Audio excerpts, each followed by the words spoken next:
Good evening, everybody. Welcome to the Board of County Commissioners' regular meeting of Tuesday, March 2nd at 6:04 p.m. If you'll please rise for the invocation and the Pledge of Allegiance and join us. I invite you to join with me if you're willing. We begin this meeting with grateful hearts. We are grateful for the blessings in our community and for those who go above and beyond to be a blessing to others.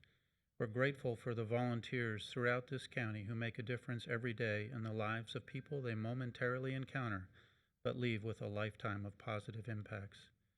And so it is with gratitude that we begin this meeting, knowing that it takes the best that is in each of us to achieve the best this community deserves. Guide our thoughts, our words, and our actions as we undertake the public business this evening. Amen. Amen. I pledge allegiance to the flag of the United States of America and to the republic for which it stands, one nation, under God, indivisible, with liberty and justice for all. Once again, good evening. Just want to run through a couple of changes, additions that will be on the agenda.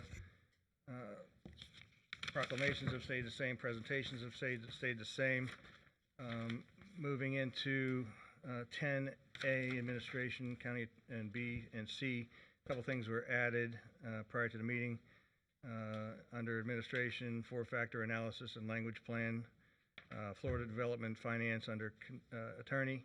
And then Aaron C, permission to draft and execute a new contract, followed by presentations. There's some attachments in the information and a slight change on terminology in the public utilities portion. No items were pulled, and just for those who will be doing from staff and for the board, we are going to combine 9B2 with 10B1. They're in concert with one another, but just different in the agenda. And if I got that wrong, it's my fault. All right, we'll start our meeting off with the where am I at here? Sorry, computer's going fast. All right, under public comment, anyone wants to address the board on any item which is not a public hearing, feel free to come forward. Those of you who are here to talk about and to an issue on the public hearing, you're more impactful to speak at that time. So anyone wishing to address the Board of County Commissioners under public comment, please come forward to the podium, state your name, and good evening. Good evening. Members of the Commission, my name is Richard Sinnott, 1025 Jamaica Avenue in Fort Pierce. I'm here to volunteer my services to any commissioner and the Commission regarding COVID policy for any future decisions that may be made by this Commission regarding COVID policy in St. Lucie County. I do not claim expert status, but I do claim informed citizen status on all these materials. So what I'd like to do is read out a couple of just titles of different groups of doctors and medical personnel who have come forth in the last 12 months. One is the Institute for Pure and Applied Knowledge. Another is Public Health Policy Initiative. Another is America's Frontline Doctors. Another is United Health Professionals. There are similar groups in Europe and in other parts of the world. These are, I say, doctors and physicians and others who object and disagree with the official narrative as it has been presented. And what I would like to do, and I've edited it for 2 minutes, is I'd like to read the most famous, perhaps, in this country, is the Great Barrington Declaration. I've edited it 2 minutes. The Great Barrington, and as infectious disease epidemiologists and public health scientists, we have grave concerns about the damaging physical and mental health impacts of the prevailing COVID-19 policies and recommend an approach we call focused protection. This was written in October of 2020. Coming from both the left and the right and around the world, we have devoted our careers to protecting people. Current lockdown policies are producing devastating effects on short and long-term public health. The results, to name a few, include lower childhood vaccination rates, worsening cardiovascular disease outcomes, fewer cancer screenings, and deteriorating mental health, leading to greater excess mortality in years to come, with the working class and younger members of society carrying the heaviest burden. Keeping students out of school is a grave injustice. Keeping these measures in place until a vaccine is available will cause irreparable damage, with the underprivileged proportionately harmed. Fortunately, our understanding of the virus is growing. We know that vulnerability to death from COVID-19 is more than 1,000-fold higher in the old and infirmed than in the young. Indeed, for children, COVID-19 is less dangerous than many other harms, including influenza. As immunity builds in the population, the risk of infection to all, including the vulnerable, falls. We know that all populations will eventually reach herd immunity, the point at which the rate of new infections is stable, and that this can be assisted by, but is not dependent upon, a vaccine. Our goal, therefore, should be to minimize mortality and social harm until we reach herd immunity. The most compassionate approach that balances the risk and benefits of reaching herd immunity is to allow those who are at minimal risk of death to live their lives normally, to build up immunity to the virus through natural infection, while better protecting those who are at the highest risk. We call this focus protection. Are you almost, I'm probably over, but I'm Yeah, a little almost bit. finished. I'm one paragraph to go, sir. all right, I'll let you, Thank you. Those who are not vulnerable should immediately be allowed to resume life as normal. Simple hygiene measures such as hand washing and staying at home when sick should be practiced by everyone to reduce the herd immunity threshold. Schools and universities should be open for in-person teaching. Extracurricular activities such as sports should be resumed. Young, low-risk adults should work normally rather than from home. Restaurants and other businesses should open. Mr. Arts, Senate, music.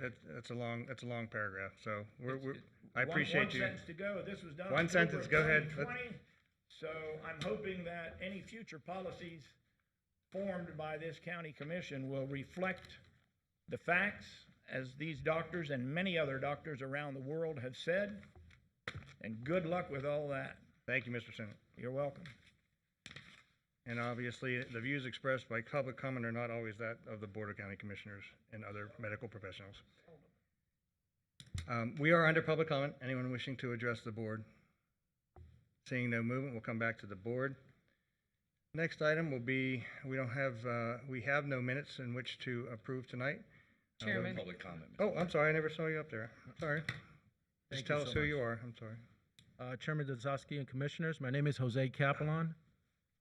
I manage the County Veteran Service Department. This evening, I'm here to tell you about the vaccination event that happened this past Saturday at Defense Center in partnership with the VA Medical Center. First and foremost, I would like to thank all the leadership in this room for making it happen. This was a win-win. 820 veterans received a vaccination. 820 veterans were given the respect and treatment they all deserve. The oldest vet was 102 years old, World War II veteran.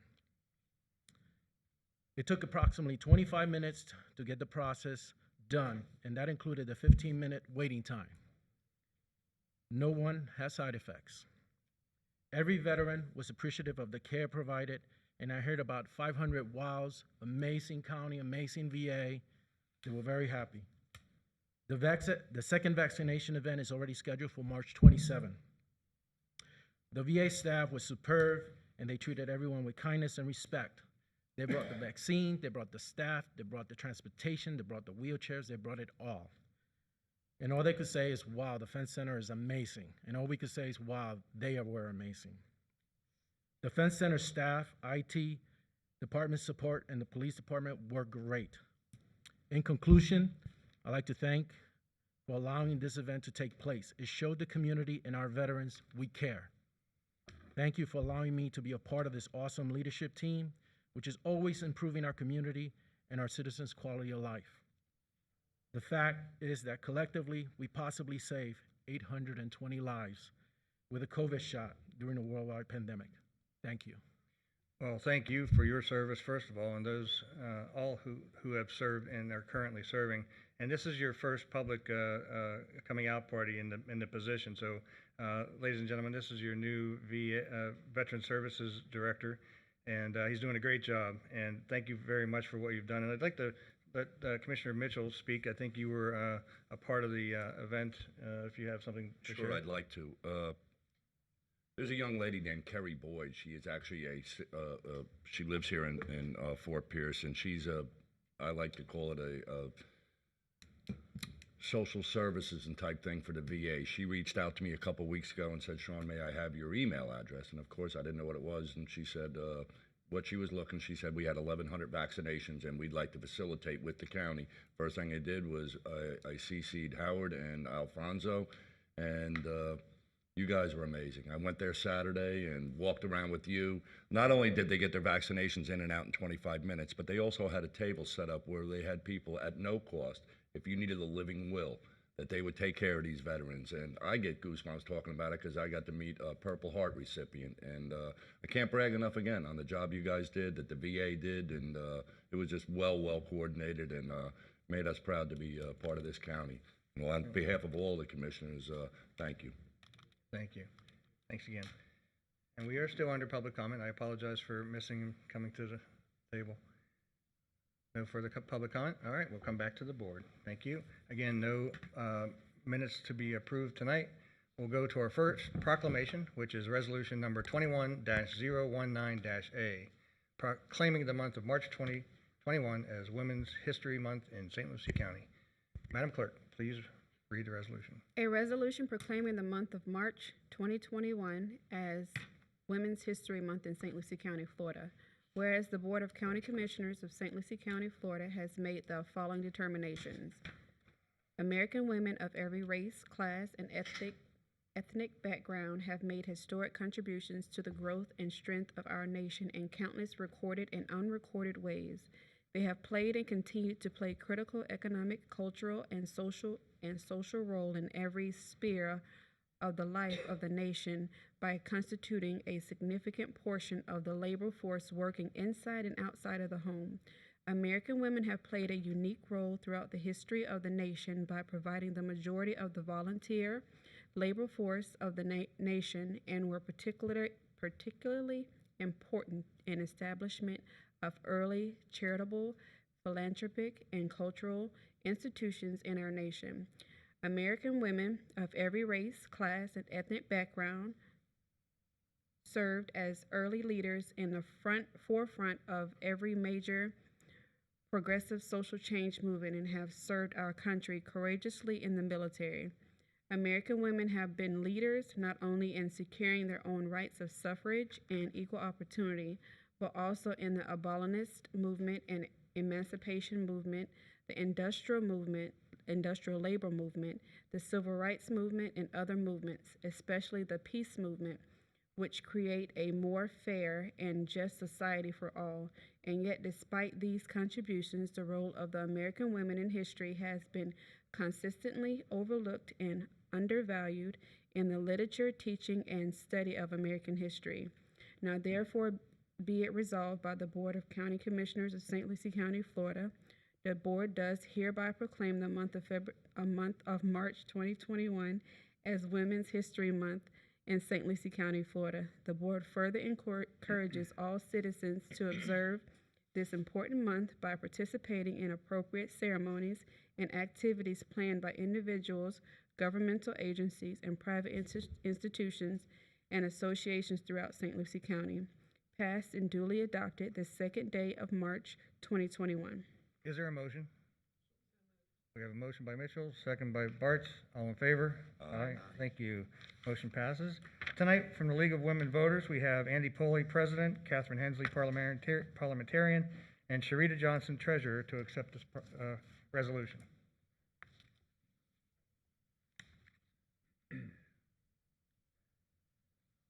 And Carl Hensley as well.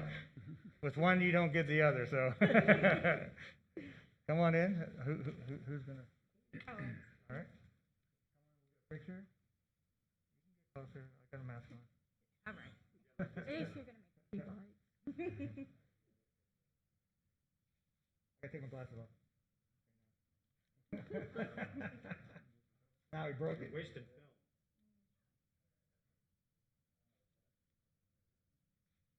I fixed it. Want to say a few words? You can have this. Let's see. Okay, you don't have to. I will. Catherine will say a few words. All right, Sure. there She you go. loves it. Our League of Women Voters in St. Lucie County is known throughout the state and probably beyond for our ability to actually pose appropriate questions to candidates, to keep our multi-partisan point of view, to be assertive and be progressive in thought when it comes to voters' rights and women's rights. I appreciate the resolution. We have worked very, very hard to make sure that we are growing our organization and that we are making our presence known throughout the state. So thank you very much. Thank you. Thanks for all the work you do.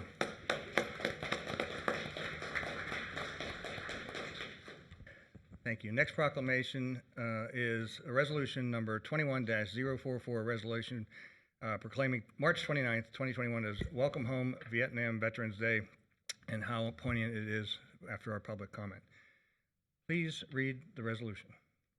A resolution proclaiming March 29, 2021 as Welcome Home Vietnam Veterans Day in St. Lucie County, Florida. Whereas the Board of County Commissioners of St. Lucie County, Florida has made the following determinations. The Vietnam War was fought from 1959 to 1975, involving the North Vietnamese and the Northern National Liberation Front in conflict with United States forces and the South Vietnamese Army. The United States became involved in Vietnam because American policymakers believed that if the entire country fell under the communist government, communism would spread throughout the Southeast Asia. In 1965, U.S. combat troops arrived in Vietnam, and by 1969, a peak of approximately 543,000 troops would be reached. On January 27, 1973, the Treaty of Paris was signed declaring the release of all American prisoners of war from North Vietnam and the withdrawal of all U.S. forces from South Vietnam. On March 29, 1973, the last U.S. forces left Vietnam. More than 58,000 American soldiers made the ultimate sacrifice by giving their lives in order to preserve our freedoms. 300,000 were wounded, and 1,720 service members are still listed as missing in action. Since their return from service, Vietnam veterans have greatly contributed to our state and nation by offering skills, education, leadership, maturity, and dedication learned in military service. The veterans of the Vietnam War deserve our appreciation and respect for the time, effort, and dedication that they have given in the service of our country, which was not afforded them on their return. Though we can never fully repay our debt of gratitude to those heroic men and women who served, this presence of opportunity for the people of America to honor and thank our Vietnam veterans for their service to our country.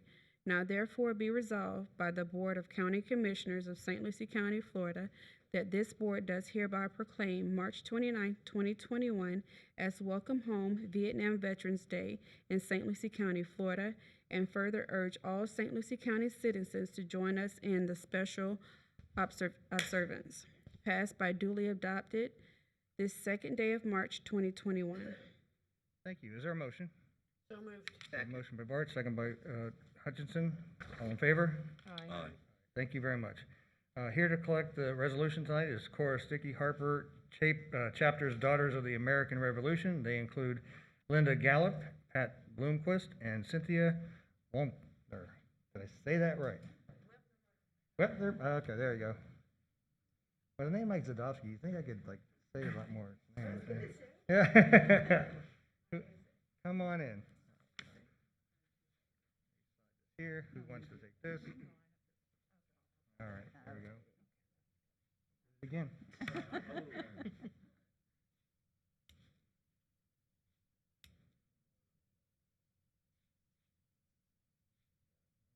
Would you like to say a few words? I think you were. I saw it. Thank you. Thank you, Commissioners. I am Linda Gallup. I am Regent of the Cora Stickney Harper Chapter, National Society, Daughters of the American Revolution. This evening, Pat Bloomquist, my Vice Regent, and Cynthia Whitner Martin, Vietnam War Commemoration Partnership Chairman, are here with me. We join the other DAR chapters throughout the country celebrating Vietnam Veterans Day on March 29th, 2021. It's my honor to recognize the veterans who have made countless sacrifices for the St. Lucie County families. This proclamation recognizes the Vietnam veterans, that what they have contributed to our country, our state, and our nation by offering their skills, education, leadership, dedication, all learned in the military service. We can never fully repay our debt of gratitude to those brave men and women who served, were wounded, and died in battle. Vietnam Veterans Day presents the opportunity for the people of St. Lucie County to honor and thank our Vietnam men and women for their service to our country. Thank you again for issuing this proclamation and celebrating these Vietnam War contributions. It's my honor to accept this proclamation on behalf of the Cora Stickney Harper Chapter, National Society, Daughters of the American Revolution. Thank you. Thank you. Thank you very much.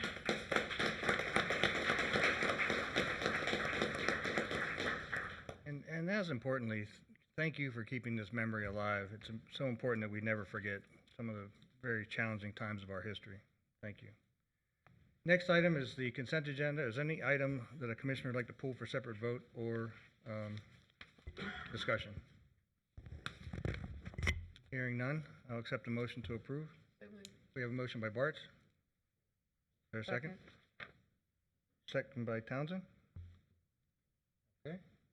Please call the roll. Commissioner Mitchell, Yes, ma'am. Commissioner Hutchison, Yes, ma'am. Commissioner Townsend, Yes, ma'am. Commissioner Bartz, Yes, ma'am. Chair Zadowski. Yes, ma'am. All right, next Miss- item, I'm sorry. Are we going to do presentations, or did we skip over You know those? what? Well, yeah, we'll do presentations. I Thank guess. you. It was Mark, so I wanted to see if he would, thank you. All right, so Chairman Mark Zadowski, Satterley, good members of evening. the members of the board, tonight we have a brief presentation. Second year of the infrastructure surtax. I'll have a few words to say, and then Carolyn Niemczyk is here. She's the chair of the committee. Like all the other committees, we were impacted by COVID and did end up having a few meetings this year, but worked on putting together the report. It does reflect that the county continues to do as we said we were going to do with the sales tax dollars. And with that, Carolyn, if you want to come up and say a few words to the board.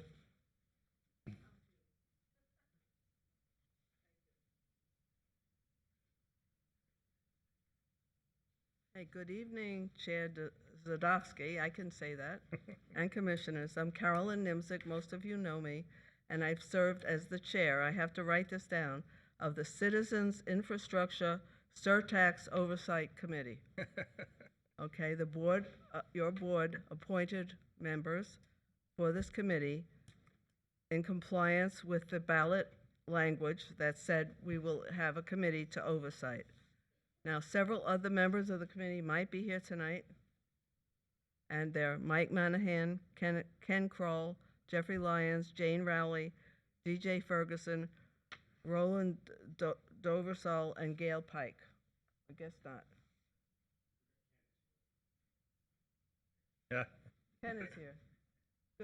Good job, Ken.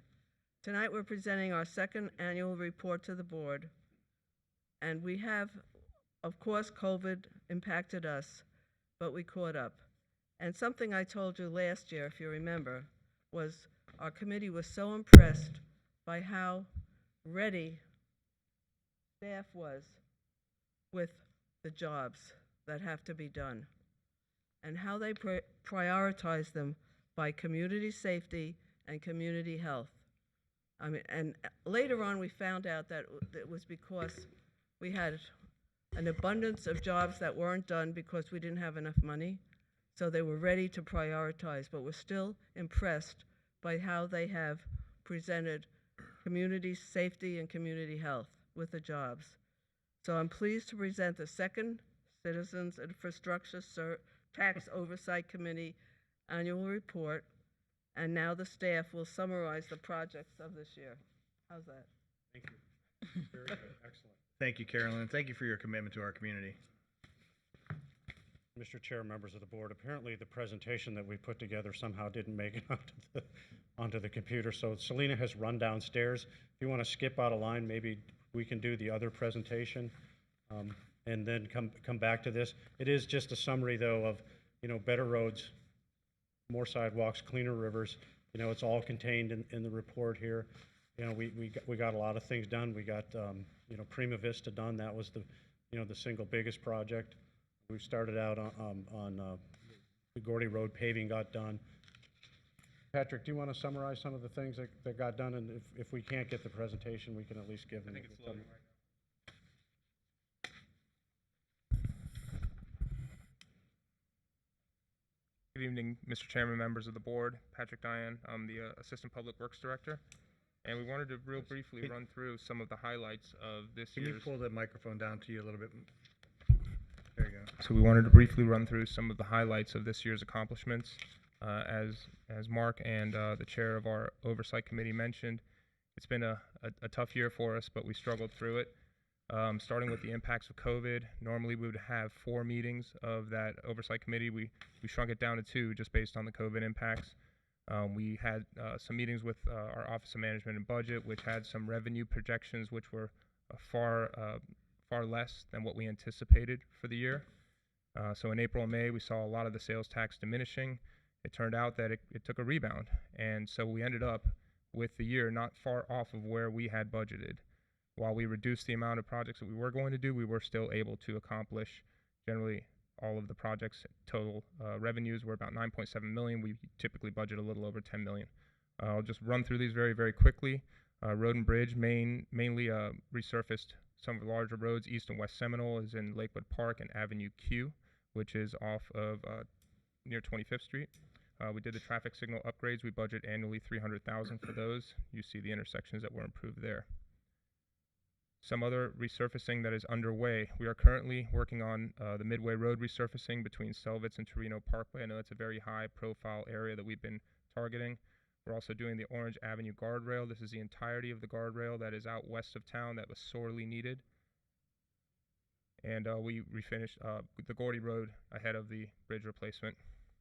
Some of the other main projects that were completed, of course, our number 1 project was Prima Vista Boulevard. That was high profile for both the city of Port St. Lucie and St. Lucie County. We finished that resurfacing. We'll be moving forward in the future with some median modifications, as well as a couple of culvert projects that were completed that were undersized and failing.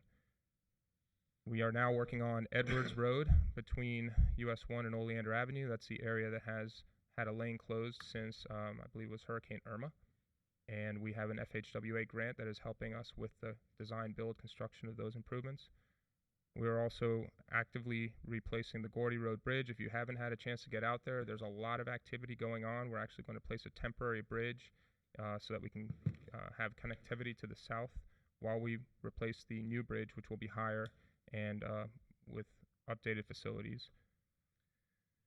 Some of the other projects that we completed, again, some of the projects that are underway are some of the canal crossings, as well as the Orange Avenue culverts and a sidewalk project along Oleander Avenue, which, if you are familiar with that, is a heavily used pedestrian corridor, so that's a sorely needed area. As far as some of the neighborhood improvement projects that we completed, Paradise Park Phase 4, this was the final phase of 175 acres of neighborhood improvement projects. We also completed San Lucie Plaza, which is off of St. Lucie Boulevard, just west of US 1, and we are actively finishing up the Harmony Heights Phase 1 North, which is the second part of the first phase, if that makes sense, of that neighborhood. And we're creating grass swales, baffle boxes, dry detention in order to bring those areas up to modern stormwater compliance. Projects that are underway and moving forward, the Indian River Estates Phase 3 project is in RFQ right now. We are seeking the shortlisting of the consultants, which will come back before the board. And then we are working on Melville Road Phase 1.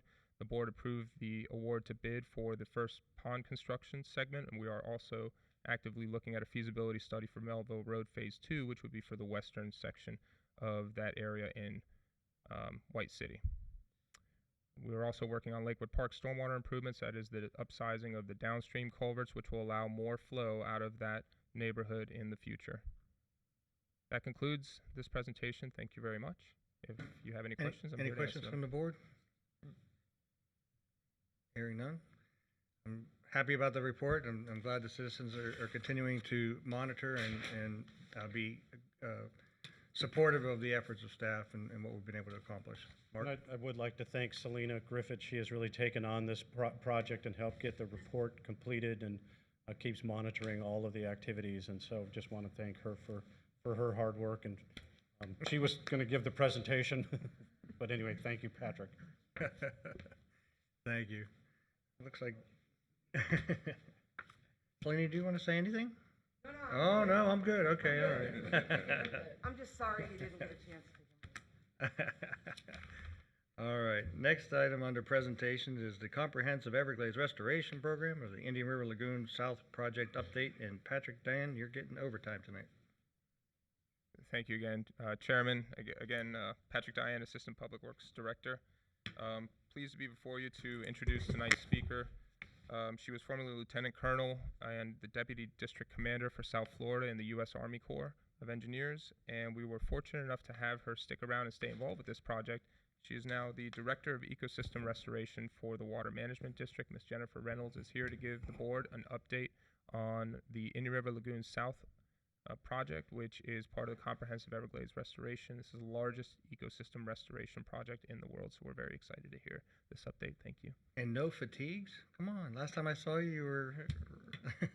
I know, last time I had to remember to wear my headgear into the building. Well, it was a little tough, the audience had that, you're right. Well, welcome, thank you for coming. Thank you so much, Chairman, for inviting me to present on this really important project. Chairman, Commissioners, it's a pleasure to be here again in a slightly different uniform. I also want to mention that Ms. Thurlow Lippish from our governing board wanted to be here tonight and she couldn't make it. She sends her regards. She, along with our other board members, are acutely aware of how important the Indian River Lagoon South project is, not only to Everglades restoration, but to the communities that live here on the Treasure Coast, and to the livelihood of all of our businesses that rely on water. And not only is this project important to Everglades restoration and to our communities, but your advocacy and your commitment to this project over the years has been critical and important in moving it forward. And I'm glad to announce that we are really underway with this project. And so it's exciting to be able to give an update. As I was just looking through my slides before I came up here, I realized that it is woefully inadequate of pictures. And so I promise that if you will endure having me come and present again, I promise to bring more pictures of the work that we have ongoing. Unfortunately, part of that reason is because we're in design for a lot of the features right now. And so in the future, you'll get to see more pictures. So let me, am I driving or? So let me just remind everyone, I know that the commissioners are aware of this project, but maybe not everyone in your audience is aware of the components and what makes up the Indian River Lagoon South project. This is just one of a suite of projects that are part of the Comprehensive Everglades Restoration Plan. And the Indian River Lagoon South project is a suite of sub-projects that are constructed in the C23, C24, C25, and C44 basins.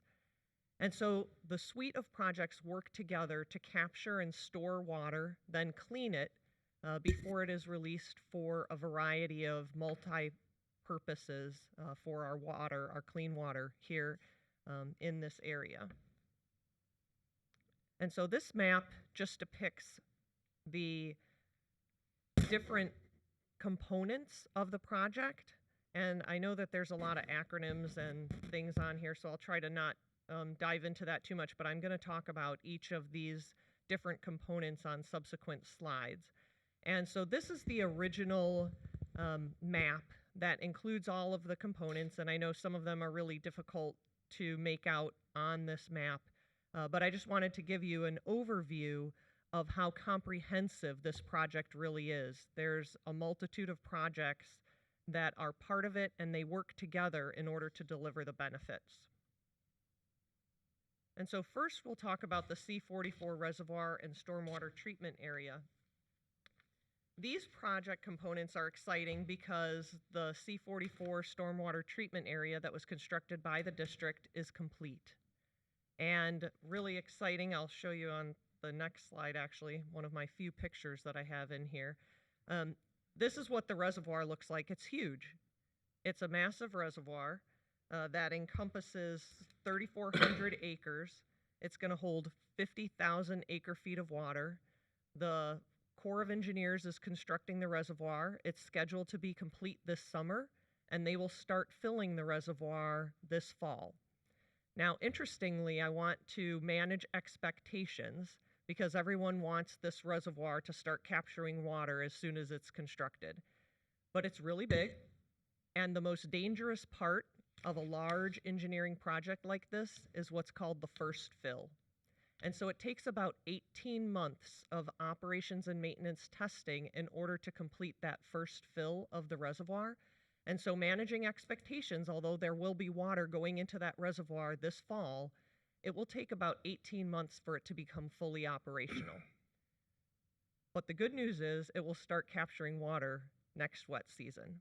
And so in the wet season of 2022, you can expect that this reservoir will be holding water, and this STA will be cleaning water this wet season. So it is not necessary for the reservoir to be complete with that operations and testing period for the STA to function and clean water this wet season. And so we're excited that we already have water in the cells. The vegetation that's in those cells is growing. And in fact, cell 2, that's in this picture here, right now is home to 17 snail kites as of the last count earlier this week. Now that has a good and bad. It means we're building things that attract the wildlife. Great, we get to see more snail kites. It does sometimes hamper how we are able to operate some of our features, but we're working well with the Fish and Wildlife Commission as well as the U.S. Fish and Wildlife Service in order to make sure that we're achieving benefits for cleaning water while we're also taking care of our wildlife. I was going to say, does that then become a mitigation bank at some point for snail kites? Not quite that, but we do have to ask. manage the water levels so that we don't swamp any of their nests during nesting season. Got it. But we're able to do both. So the C23, C24 reservoirs and stormwater treatment areas, these are the next projects that we're talking about. And there's an agenda item on your agenda later on in this meeting to talk about an agreement that is part of where we are with this project. And so where we are with this project is that we are currently in design. We have all of the lands that we need, but there's a few things that we still need to work out. One is the agreement with St. Lucie County. That has to do with construction easements and road and canal easements. And again, that'll be briefed to you later on in the meeting. In addition, we have two other agreements that we're working out. One is with the North St. Lucie River Water Control District, and that's because our STA with these projects will be discharging into their canals. And so we need to work out some agreements with them. We met with them at their meeting last week. We have a workshop scheduled with them on the 11th of March, and then anticipate that they will be bringing their agreement to their board at the end of this month. And then we will be bringing those agreements to our board at our April board meeting. And so everything is moving well. We're answering all the questions that people have and making sure that everyone's comfortable with all of the technical aspects of the design and the operations agreements as we continue to move forward with the project. The third agreement that we're working out just has to do with an agreement with FPL. in terms of making sure that we have power available both during construction and in the future operations of the project, and that agreement is also on track. And so here's some statistics for the C23, C24 reservoirs and stormwater treatment areas. I'm going to move to the next picture, which is just the map of, again, how large these features are. They really are large features that will be able to hold a substantial amount of water, keeping that water out of the St. Lucie estuary and out of the Indian River Lagoon. Also providing substantial treatment so that when that water is released and available for both water supply and for the natural environment, that it's clean when we're releasing it from these features.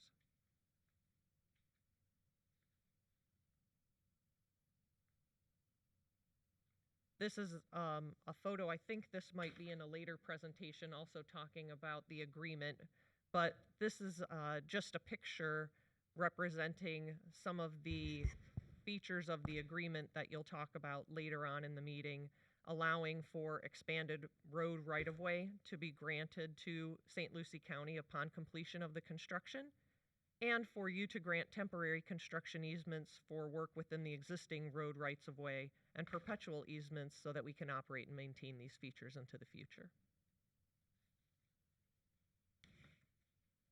The C23 to C44 interconnect. I know that we've brought this information several times, and I know that Commissioner Hutchinson has asked us some very difficult and challenging questions to make sure that we understand all of the aspects of this, that we have mitigated for concerns of the county, and I hope that we have done that, and I'm sure that if we haven't, she'll have some questions for me at the end of the presentation. But I want to make sure to let you know that the whole purpose of this interconnect is to keep dirty water out of the lagoon.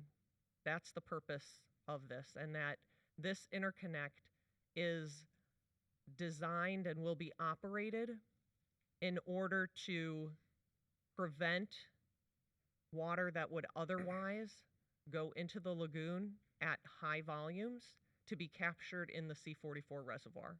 So it would only operate as sort of an emergency escape valve when discharges would be made to the lagoon. Instead, those discharges would go to the reservoir. So this is an overall highlight of the project component schedule. I like this format because I think it's easy for me to read. It's the way that I visualize things.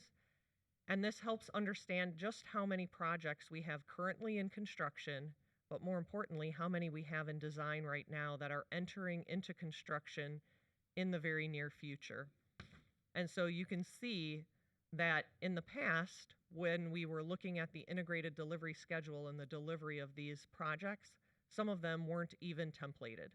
And now, with the funding that's been made available at both the state and federal levels, these projects are really moving forward. And so we can anticipate seeing most of these under construction in the next couple of years and completion of almost all of these features by 2030. And so you'll start to see real benefits to the lagoon in the very near future. We also included some estimated costs. Sometimes we neglect to bring these forward, and I know that they're important for you to understand and for the public to understand just the kind of commitment that we are putting forward in order to make sure that Everglades Restoration delivers the results and the benefits that are needed to our communities.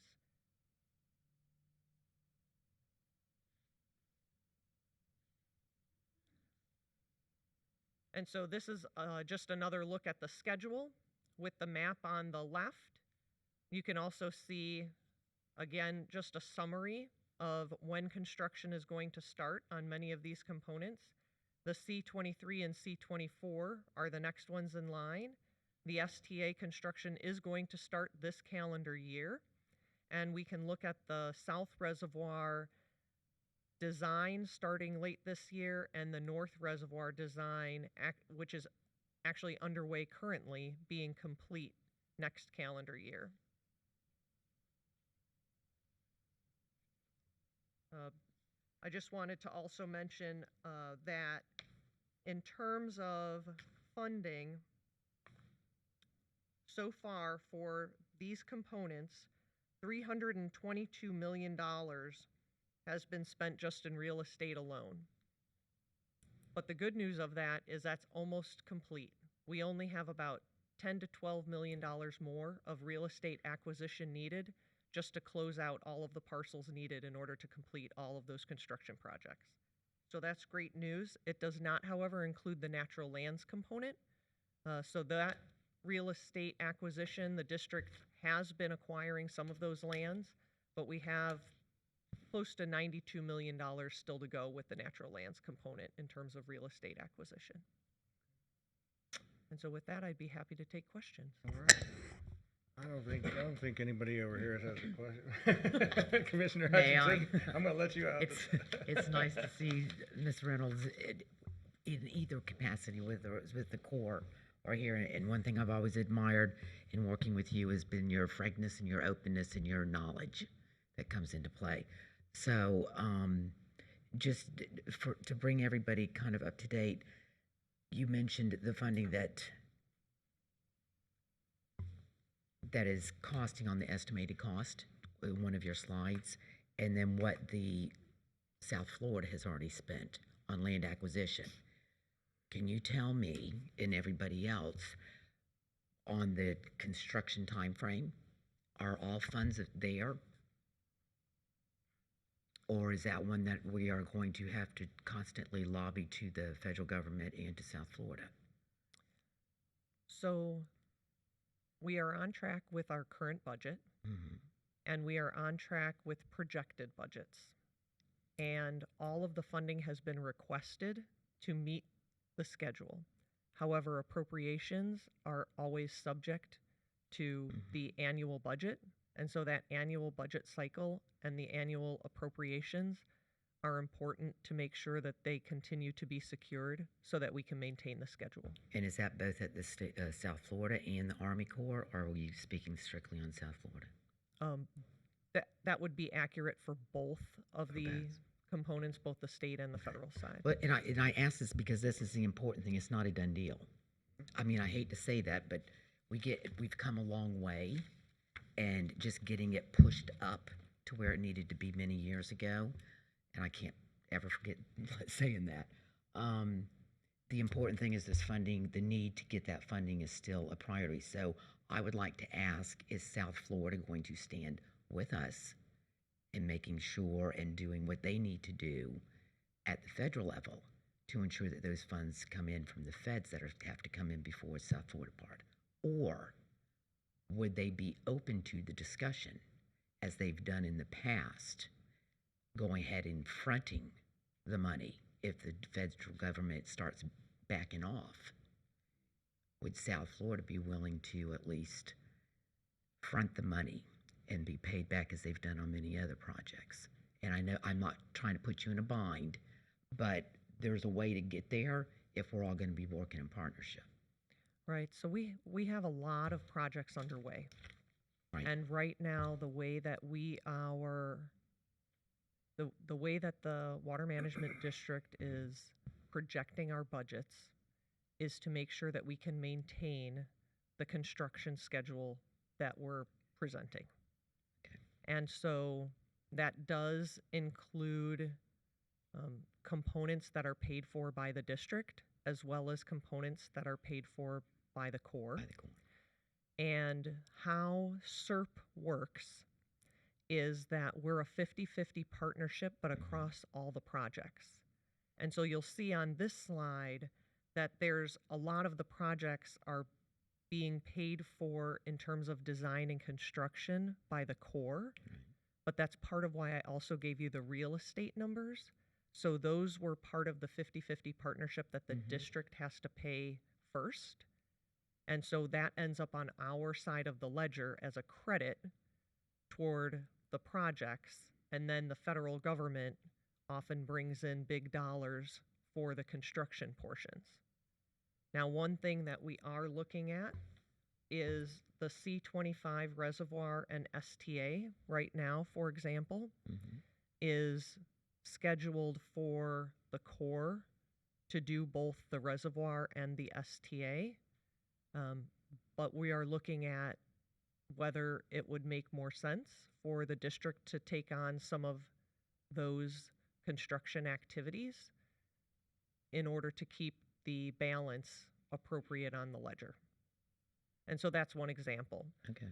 Also, other projects that are being completed for SERP in other areas are also part of the 50-50. And so this IRL South doesn't have to be split exactly 50-50. We could make up credits in other projects in order to keep this project moving. Okay. And so we are working that delicate balance all the time in order to maintain the schedule. No, and I appreciate it, and I kind of knew all of this ahead of time. But it's important that the public understands that, and it's important that the board and our staffs understand that it's not complete yet, and we're not across the goal line. And that's the point I wanted to bring up. We've come a long way, and I appreciate that. And can I throw something else out, Mr. Chair, if you don't mind? Please, the floor is yours.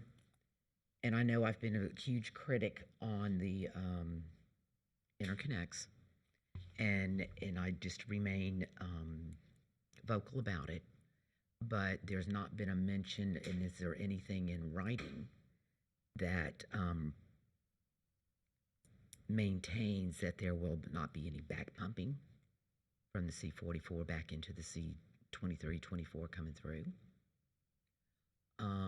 And I've not seen or heard anything on my prior comments in regards to what guarantee do we have that you're not going to take water out of there outside of what you brought up is about the emergency situation during what would be a dry time to keep the C44, STA and so forth filled with the water that it may need. And because it concerns me when I start hearing the snail kites and the balance that has to be maintained and so forth, whether it's a dry season and we need water down here for the nest and stuff. I get it. That's what we all have been up against. Part of the issues on further down in the Everglades himself. So do you know what the status of that is as far as any type of an agreement or something in writing so that our residents know not everybody's going to be stealing our water? So first, to address the actual functioning of the interconnect, the way that that feature is designed, it will be not possible by the design of the features themselves for the water to go from the C44 reservoir back into the C23 canal. Okay. And so the feature, the actual component that'll draw the water from the canal, from the C23 canal and into the interconnect will be gravity fed, and the pump will only work moving south. And so we can verify that and have your technical staff take a look at that so that they can provide input and validate that as well. I think so that would that's be the- helpful so that we can make sure that we can show people that. Yep. Okay. And then regarding the operations, which I think is an even more important component, the operations plan for all of the SERP projects, but in particular this one, is conducted as a public process. And so the Corps and the Water Management District will work together on that public process to make sure that the public has the opportunity to comment on and to be a part of the writing of that actual operations manual that will outline when, how, and under what conditions that the project would operate. You're not going to like me on this one. I'm going to take that for face value, and that this isn't against you, but which one's going to override the actual Everglades manuals that they're working on now? Is it going to be a standalone operational manual for this one, or will it be tied into as part of the big overall picture of which all of these are being created for?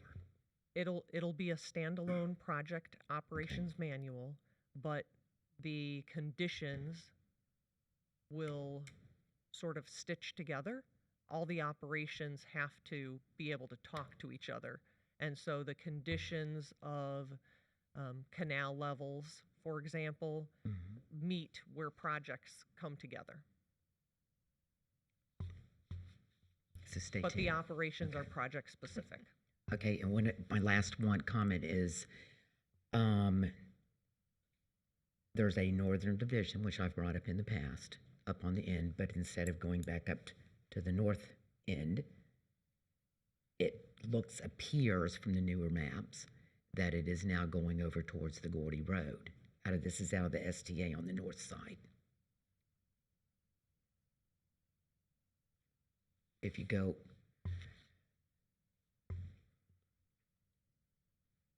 My pictures. and Mr. Chair, I appreciate it. We don't belabor these discussions during presentations, but this is No, one this that is very we've been important, needing. and I'm actually glad you're taking it, so I don't have to belabor it further.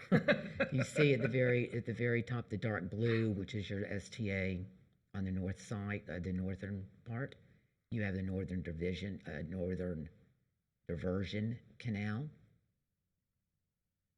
And Several months ago, the last time when we had everybody here, when this board discussed it, it actually was going further to the north, not to the east. But having said that, it appears it's going to be running down into what would be the 10 Mile Creek. So I don't know if that's part of the discussions you're having with North St. Lucie River District. they are. Okay. When the 10 Mile Creek Reservoir was first done, and you may or may not know this history, but just for the sake of it, I'll play historian. It was originally designed, it was one of the very first ones out of the box, and it was designed originally to hold much more water than what it presently does.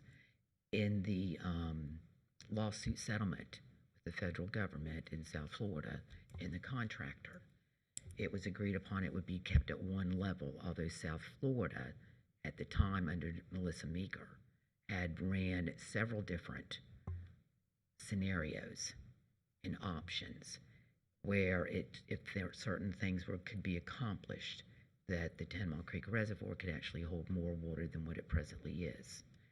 Do you know if South Florida has any intent of moving forward with that? Because it should be out of the time frame at this point where all the documentation had to go up to the feds to maintain that it was done, and that we're doing or you all are doing what you're supposed to do.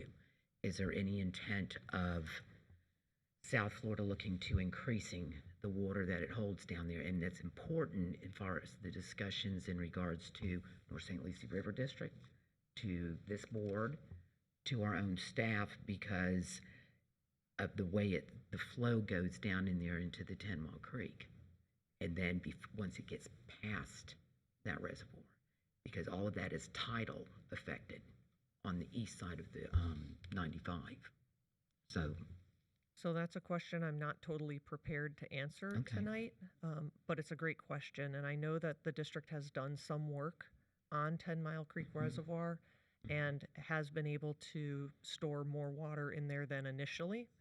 And so I'm not sure whether that work is I'd be complete or interested whether to we're know if looking you at all are it. going to, if you want to get back with me, that's fine, but I think it's a discussion that needs to be had with the county in South Florida Yes, in ma'am. regards to whether or not there's any intent of ever doing that. It would help us better plan, and it might address a lot of the issues of the flooding, because as you see on the map, it's all going to flow down there anyway. So if that reservoir can finally come into completeness, going on the old model, and I don't know what the level is, that might even help a lot of the other parts to it.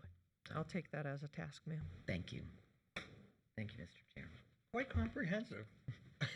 I know this project inside out. I know you do, but I'm glad I don't have to ask the question, so it makes it easy on me. Any other questions from the board?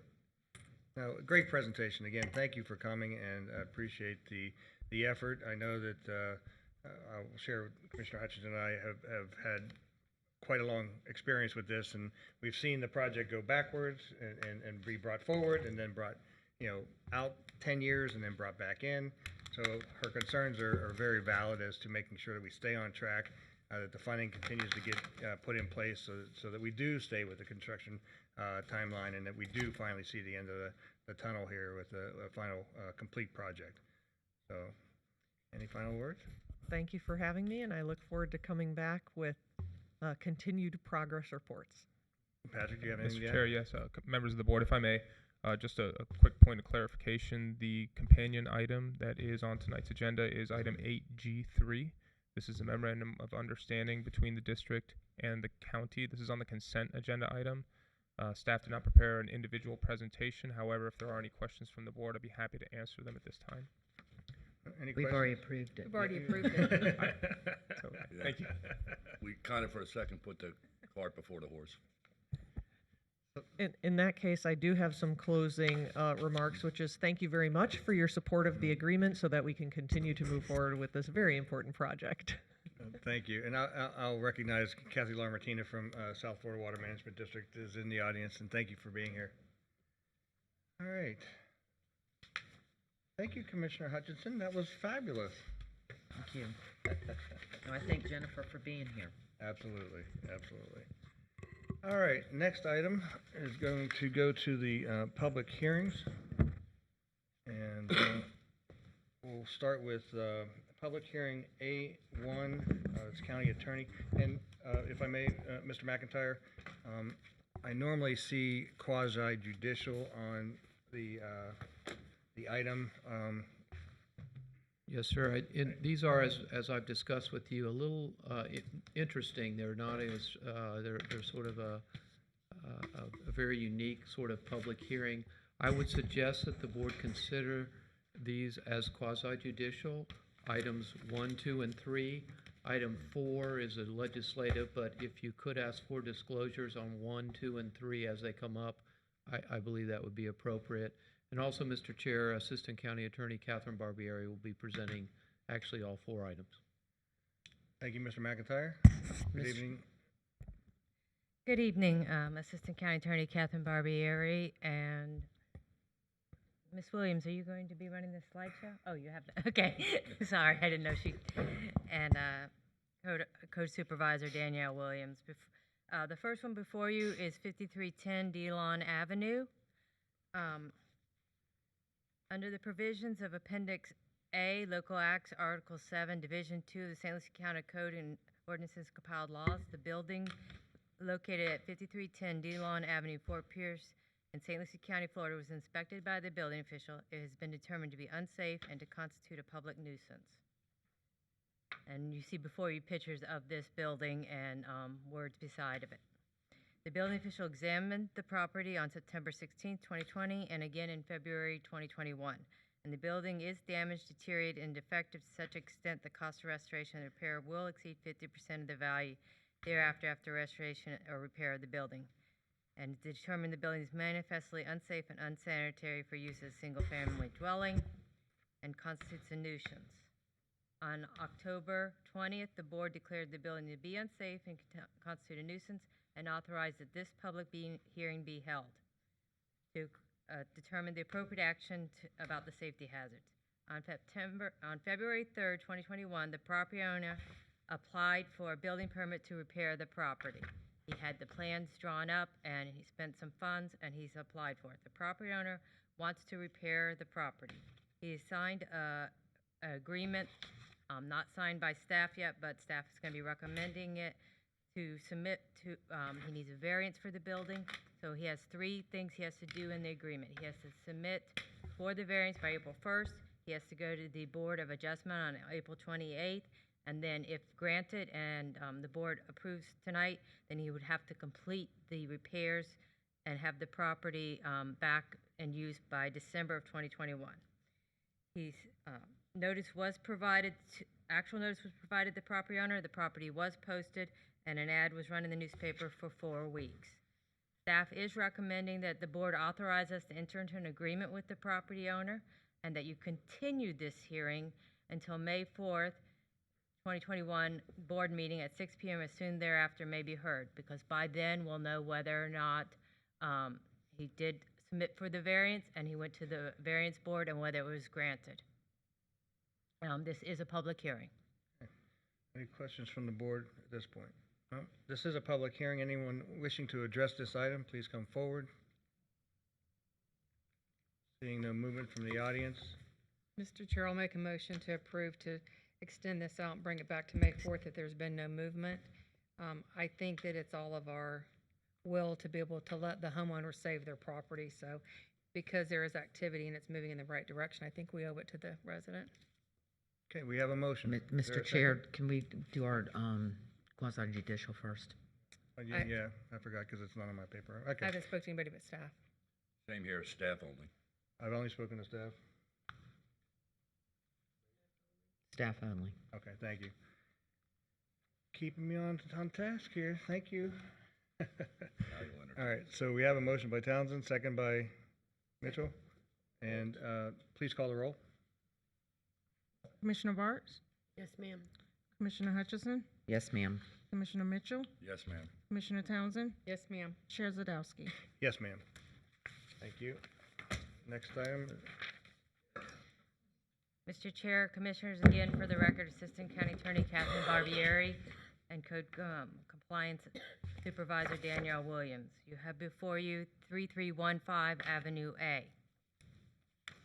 This also is under the provisions of Appendix A, Local Acts, Article 7, Division 2 of the St. Lucie County Code of Ordinances and Compiled Laws. The building located at 3315A Avenue Fort Pierce, St. Lucie County, was inspected by the building official on September 16, 2020, and again February 21st, 21. The building is damaged and deteriorated and defective to such extent that the cost of restoration or repair will exceed 50% of the value thereof after restoration or repair. The building is manifestly unsafe and unsanitary for use as a single-family dwelling. The building in its current condition constitutes a public notice, and you see before you see pictures of the building and its location. On October 20, 2020, the Board of County Commissioners declared the building to be unsafe and constitute a public nuisance and authorized this public hearing to be held to consider appropriate action to abate the safety hazard. To date, no permits have been applied for to bring the structure up to date. All interested parties have been actually noticed.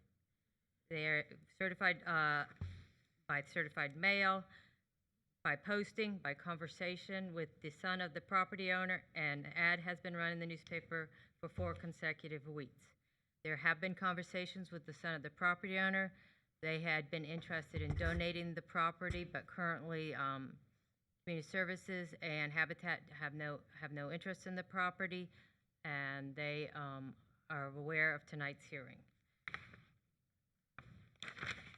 Staff recommends that the board give the Code Enforcement Department permission to proceed to use the lowest responsive bidder to demolish the structure, clean the property of all junk, trash, and debris, and assess the entire cost of such demolition against the real property, which shall constitute a lien payable to St. Lucie County pursuant to the provisions of the code. Tonight is a public hearing. Thank you. Any questions of staff at this time? No. This is a public hearing. Anyone wishing to address this item, please come forward. Seeing no one, Mr. Chair, motion to approve. we have a motion to approve staff recommendations. Is there a second? Second. We did it, right? No, and this one, we gotta do quasi again, yes, thank you, Commissioner.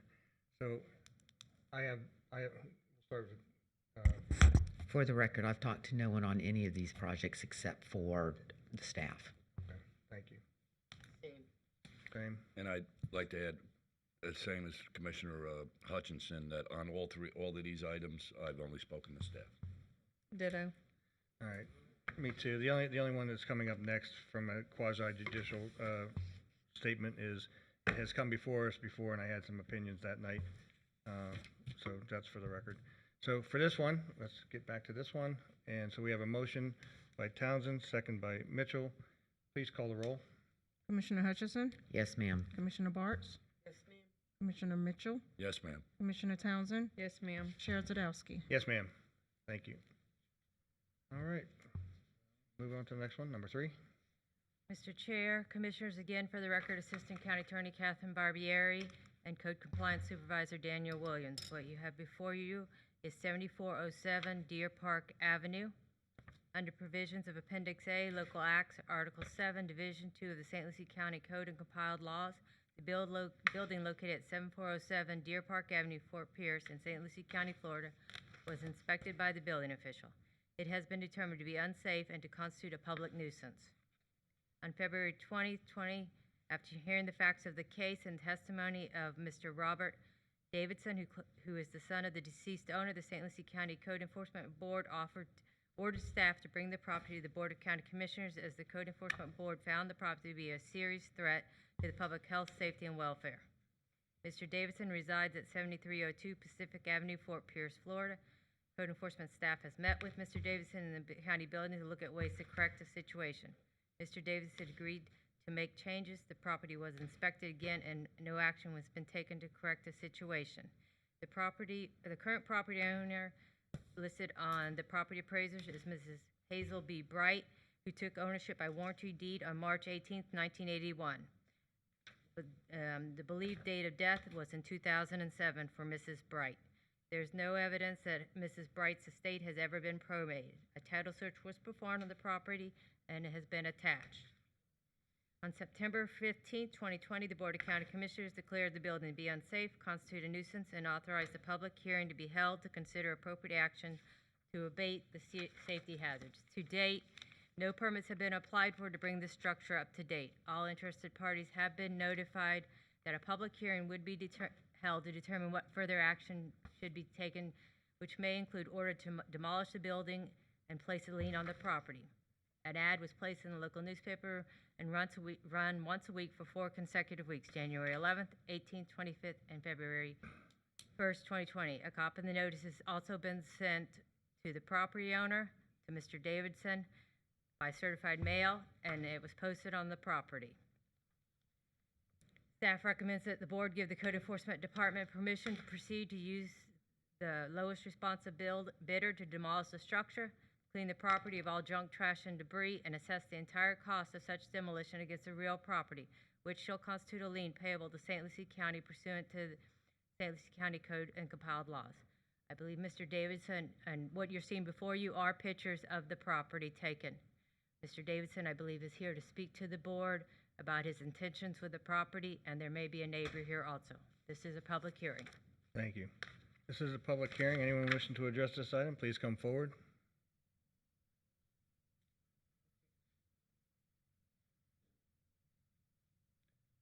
As you come forward, this is a public hearing. Please give us your name for the record. Hi, my name's Tammy Alexander. This is my husband, John, and we currently reside at 7409 Deer Park Avenue. Please continue. Okay. We've lived next to this property for over 20 years. About 14 years ago, our neighbor, Mrs. Bright, passed away, and her son, Mr. Davidson, was living in her house. Mr. Davidson then purchased another property and moved out. The house has not had any maintenance performed, obviously, since everybody has seen the pictures, since prior to Mrs. Bright's passing. The only reason the yard has been mowed is because the county has had it mowed twice. Prior to that, Mr. Davidson hadn't mowed the property in over a year. Over the years, our calls to code enforcement seemed unsuccessful, as numerous violations that code enforcement cited on the property were not brought into compliance by Mr. Davidson. We offered to purchase the property, but to no avail. The house is now beyond repair, as there's gaping holes in the roof, as everybody can see. We've lived next to this property for all these years, and it's such a shame to watch this house just fall into such a state of disrepair. The property is a disgrace to our neighborhood, and we are asking the county to please vote to have this unsafe structure condemned and demolished. We were still interested in purchasing the property. So I guess if it does get demolished, it'll go to a lien, and then I guess we'll have the opportunity at that time, we hope. We're assuming since the last meeting in September that Mr. Davidson has not probated the property, which is what it sounds like, nor has he sold it, or it would not have come to this point. Thank you for your time and consideration. We're willing to, we could acquire the property. We'd be willing to have it demolished. It's just, Well, I'll tell you what, we had the public hearing. Let us go through that process. You've given us your testimony tonight. Yes. And that whatever will happen to the property will come after. We're not going to have that discussion Okay. tonight as to what and we how. weren't sure the proper. Okay, not a worry. But Mr. Chairman, just for clarification for them, Catherine, could you explain to them, please, what the process will be if we move forward to condemn it, so that they have an understanding to keep an eye out, so that if they want to move forward, please? Commissioner, I'd rather have that conversation offline so they can actually have a face-to-face conversation about the process. Because we are in a public hearing, Okay. and I have a concern that I want to keep the hearing in a kind of clear path. Okay. Is that okay with you? So you can call our offices and make an appointment and talk about the process with the building department and code. After department. this. My aide's in the back.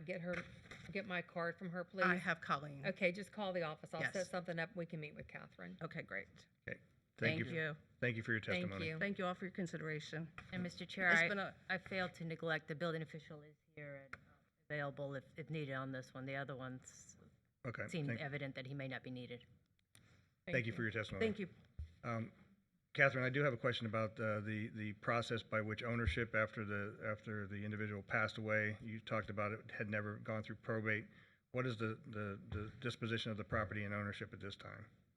Do Still we have it clear? owned by, it's my belief it's still owned by Hazel Bright. That is what shows on the property card, and taxes are being paid. Okay. Mr. Thank you. Chairman, I'll make a motion to No, approve. we are still in a We're still public under hearing. public Oh, comment. I thought they were done. We are in a public hearing. Anyone wishing to address this item? As you come forward, we'll accept your testimony. Just let us know who you are for the record. Good evening, sir. I'm Robert Davidson. I live at 7302 Pacific Avenue, Fort Pierce. Thank you, Mr. Davidson. Please proceed with your testimony. First thing I want to say is I'm here in violation of my doctor's orders. Due to my age and my and my compromised immune system, I am particularly vulnerable to COVID-19. If I should acquire it, it could be devastating for me. But I'm here anyway. I'm reading the request and the report of Mr. Doug, could you pull his microphone down for him a little bit? There you go. Thanks, Doug. I'm Davis. reading the report of Mr. Harding, who determined the building to be unsafe, constitute a public nuisance, serious threat to public health, safety, and welfare. That building's not fit to live in, but it's a concrete block structure. It's not going to rot down or termite down. I've had, well, the code enforcement lady was with Mr. Harvey and was continually pointing out deficiencies in that structure, was lecturing me on how dangerous it was to be in that house. Now, I used trusses are what holds the roof up of a house. As Mr. Harvey said, from what he can see, the trusses look reasonably good. And I used to design trusses and inspect them for an architect. Well, I can't help but believe that the code enforcement lady is a little bit out of her league in making these assertions. So anyway, presently I have an attorney who believes that we can summary probate that house within 20 days. And I have received no less than a dozen inquiries and offers to buy that house. Like I said, it's a concrete block structure. As far as the assertion that it cost of repairing it would be less than half the value of it, I totally disagree with that. I've had people unsolicited that want to buy it and believe they can rebuild it and flip it and make a profit off of it. One guy wants to add another story to it and turned it into a 4-bedroom, 3-bath house with a cantilevered deck out front. The house is professionally landscaped. It's got an excellent well and an excellent sewer system, and it sits looking over a lake. So it could really become a first-class home with the right guy. Mr. Davidson, I appreciate this as part of your summary of what it appears that it could be. Can you address the issues that have been made by the building department and the building inspector, and of course the code enforcement side of this, in that there has been no movement on getting a permit to clearing? As you see these pictures, it clearly is a danger to anybody who could see this, these pictures. So last you were here, you expressed some of these same sentiments, and nothing has moved forward. Can you share with us? So you said that you had a number of people who wished to buy it. Why those processes hadn't gone forward? Because we're in a situation that this is a threat to community health and welfare.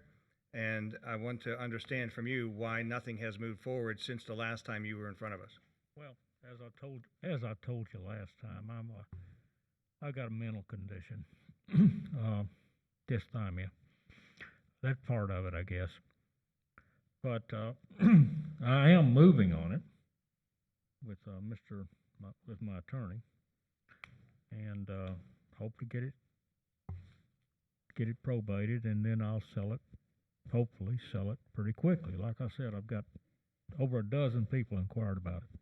They want to buy it and flip it. So I would request that the county commissioners bear with me until the next meeting, and hopefully I'll have it probated and sold to a guy that wants to rebuild it. Okay. Is that the completion of your testimony tonight? Yes. All right. Thank you, Mr. Davidson. Thank you very much. We'll come back to Building Inspector. Do you have anything to share and to add to this case? Thank you, Mr. Chairman. For the record, Doug Harvey, building official. I believe that the pictures are fairly evident of the damage. I utilized the value as shown on the property appraiser's website, using a market value of $98,000, which 50% of that would equal approximately $50,000. With the level of damage that exists, the fact that the roof has been open to the elements in excess of a year, I did actually enter the attic through the garage and looked at some of the trusses. There are tails that are rotted. There is actually vegetative growth on some of the trusses, and I believe that you can see, well, there's one of the pictures of up inside the attic. You can see what appears to be water damage to the sheathing. The truss tail is rotted, and in my opinion, the walls may be salvageable. However, I believe that the cost of repairs are far in excess of the $50,000 that is needed, and my concern was for the neighboring properties, for the neighborhood in general, and the type of issues that a structure like this may cause for health hazards. Okay. Any questions from the board? I just want to say, Mr. Davidson, even when and if this moves forward, you said 20 days, you have 30 at the least to move forward. So I'll make a motion to approve, and if you... Well, let us bring it back to, if you don't mind, I want to bring it back to the attorney. Because he's got 30 days, and either way you look at it, minimum of 30 days. Right. He's asking for 20, so he should have enough time. Okay. I'm going to look to Catherine for her final comments and recommendation to how to move forward. Mr. Chairman, again, Catherine Barbieri.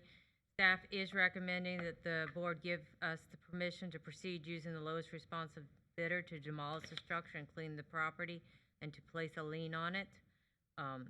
By doing that, it will remain his property, just with a lien on it. That is what staff's recommendation is. Okay, and you're hearing, Commissioner Townsend, now do you want to add into your thought process about the timing? No, I mean, I thought she had said that earlier in her presentation, so I thought we were done. We do allow before we actually send the, if ordered, we wait 30 days after the order before we will actually send in the demolition crew. That's the standard amount of time to appeal any decision, so we do wait that out to make sure there is nothing that happens. Okay. Mr. Chair. So if I'm hearing you correctly, Ms. Barbieri, in other words, if we have voted to approve tonight, this gentleman would still have 30 days, and he said it would take him 20 to turn it around or sell it, something of that nature? Yes, he would Okay. still, I mean, we would not ask the contractor to go in before the 30th day. Okay, thank you. And if the title changed hand, obviously, we would bring that to the board's attention. Any other questions from the commissioners? Well, and just so, I mean, because I know Commissioner Mitchell, it's not going to happen tomorrow that the order's going to go through anyways. It's going to take a couple of days. So it's a minimum of 30. We're probably looking at 35 to 40 by the time it all takes effect. So he's going to have plenty of time to be able to go to this attorney if he's going to move forward with this and make it happen, because there's been no movement since the last meeting. All right, I'll accept your motion if you'd like to. I move to approve. We have a motion to approve by Townsend, second by Bartz. Any comments or questions on the item? Hearing none, please call the roll. Commissioner Hutchison, Yes, ma'am.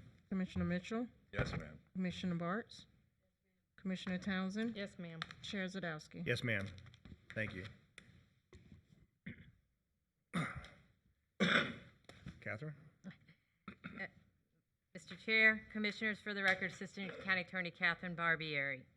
You have before you ordinance amending Chapter 10, Building and Building Regulations, St. Lucie County Code of and compiled laws. The State of Florida has determined that construction and home improvement industries may pose significant harm to the public when incompetent or dishonest contractors provide unsafe, unstable, or short-lived products or services, and further that it's necessary in the interest of the public health, safety, and welfare to regulate the construction, home, and improvement industries.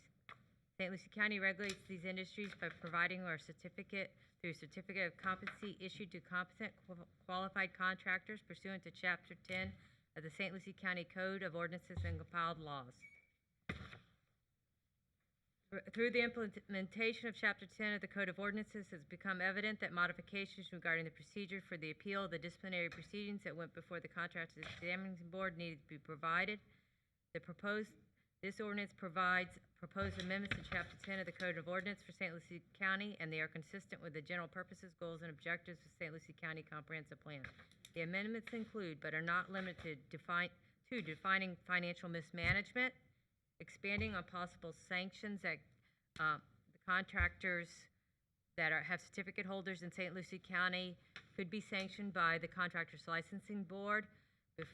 These now include a probation period, which would go back to the Contractors Licensing Board, a fine, and a public reprimand to some of the additional sanctions that were not previously available. Financial mismanagement clearly outlines that if you cause a lien to be placed on somebody's property and the lien isn't taken care of within 30 days, that can be considered financial mismanagement by the Contractors Licensing Board. It also provides now, previously the appeal was to the Board of County Commissioners, and now the appeal to the Circuit Court, which is where most of our appeals go, so it makes it in line with all the other ordinances. This ordinance amendments went to the Contractors Licensing Board on October 21st, 2020, and they unanimously approved the amendments. It was also taken to the Treasure Coast Builders Association for review. We spoke to them. We had several discussions explaining it, and they have no objections. On February 2nd, 2021, the Board of County Commissioners granted permission to advertise the proposed ordinance. It was advertised in the Treasure Coast newspaper, and staff is recommending that the approval as drafted. All right, any questions for staff? It's a public hearing. No questions from the board? Just one, and the TCBA did also approve this and said it was okay? Yes. Okay, thank you. All right, this is a public hearing. Anyone wishing to address this item, please come forward. Seeing no movement in the audience, we'll come back to the board. Is there a motion? Move for approval. We have a motion approved by Townsend, second by Hutchinson. Any comments or questions on the item? Hearing none, please call the roll. Commissioner Bartz? Yes, ma'am. Commissioner Mitchell? Yes, ma'am. Commissioner Hutchison? Yes, ma'am. Commissioner Townsend? Yes, ma'am. Chair Zadowski? Yes, ma'am. Thank you. Ms. Barbieri, thank you very much. Doug, thank you. All right. And as I stated in the beginning, these next items are kind of oh, no, I'm not there yet. Sorry. Let's go to 9B1, Planning and Development Services. Man, why is that? Am I out of order? Oh.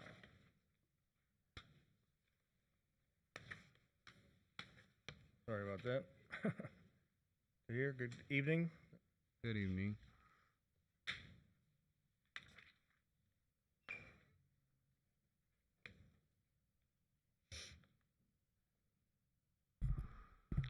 All right, good evening, Chair and Commissioners. For the record, my name is Tahir Curry, Associate Planner with the Planning and Development Services Department.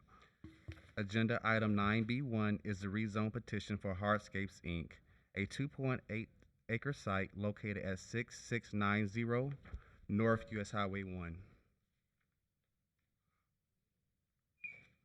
This public hearing was noticed with the signed petition site, a legal ad in a local newspaper on February 18th, 2021, and mailed notices to property owners within 500 feet. Proof of advertising is provided within the agenda packet.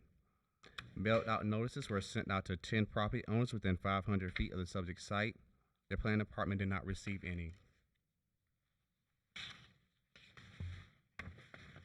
This is the area showing the 2.8-acre site outlined in red.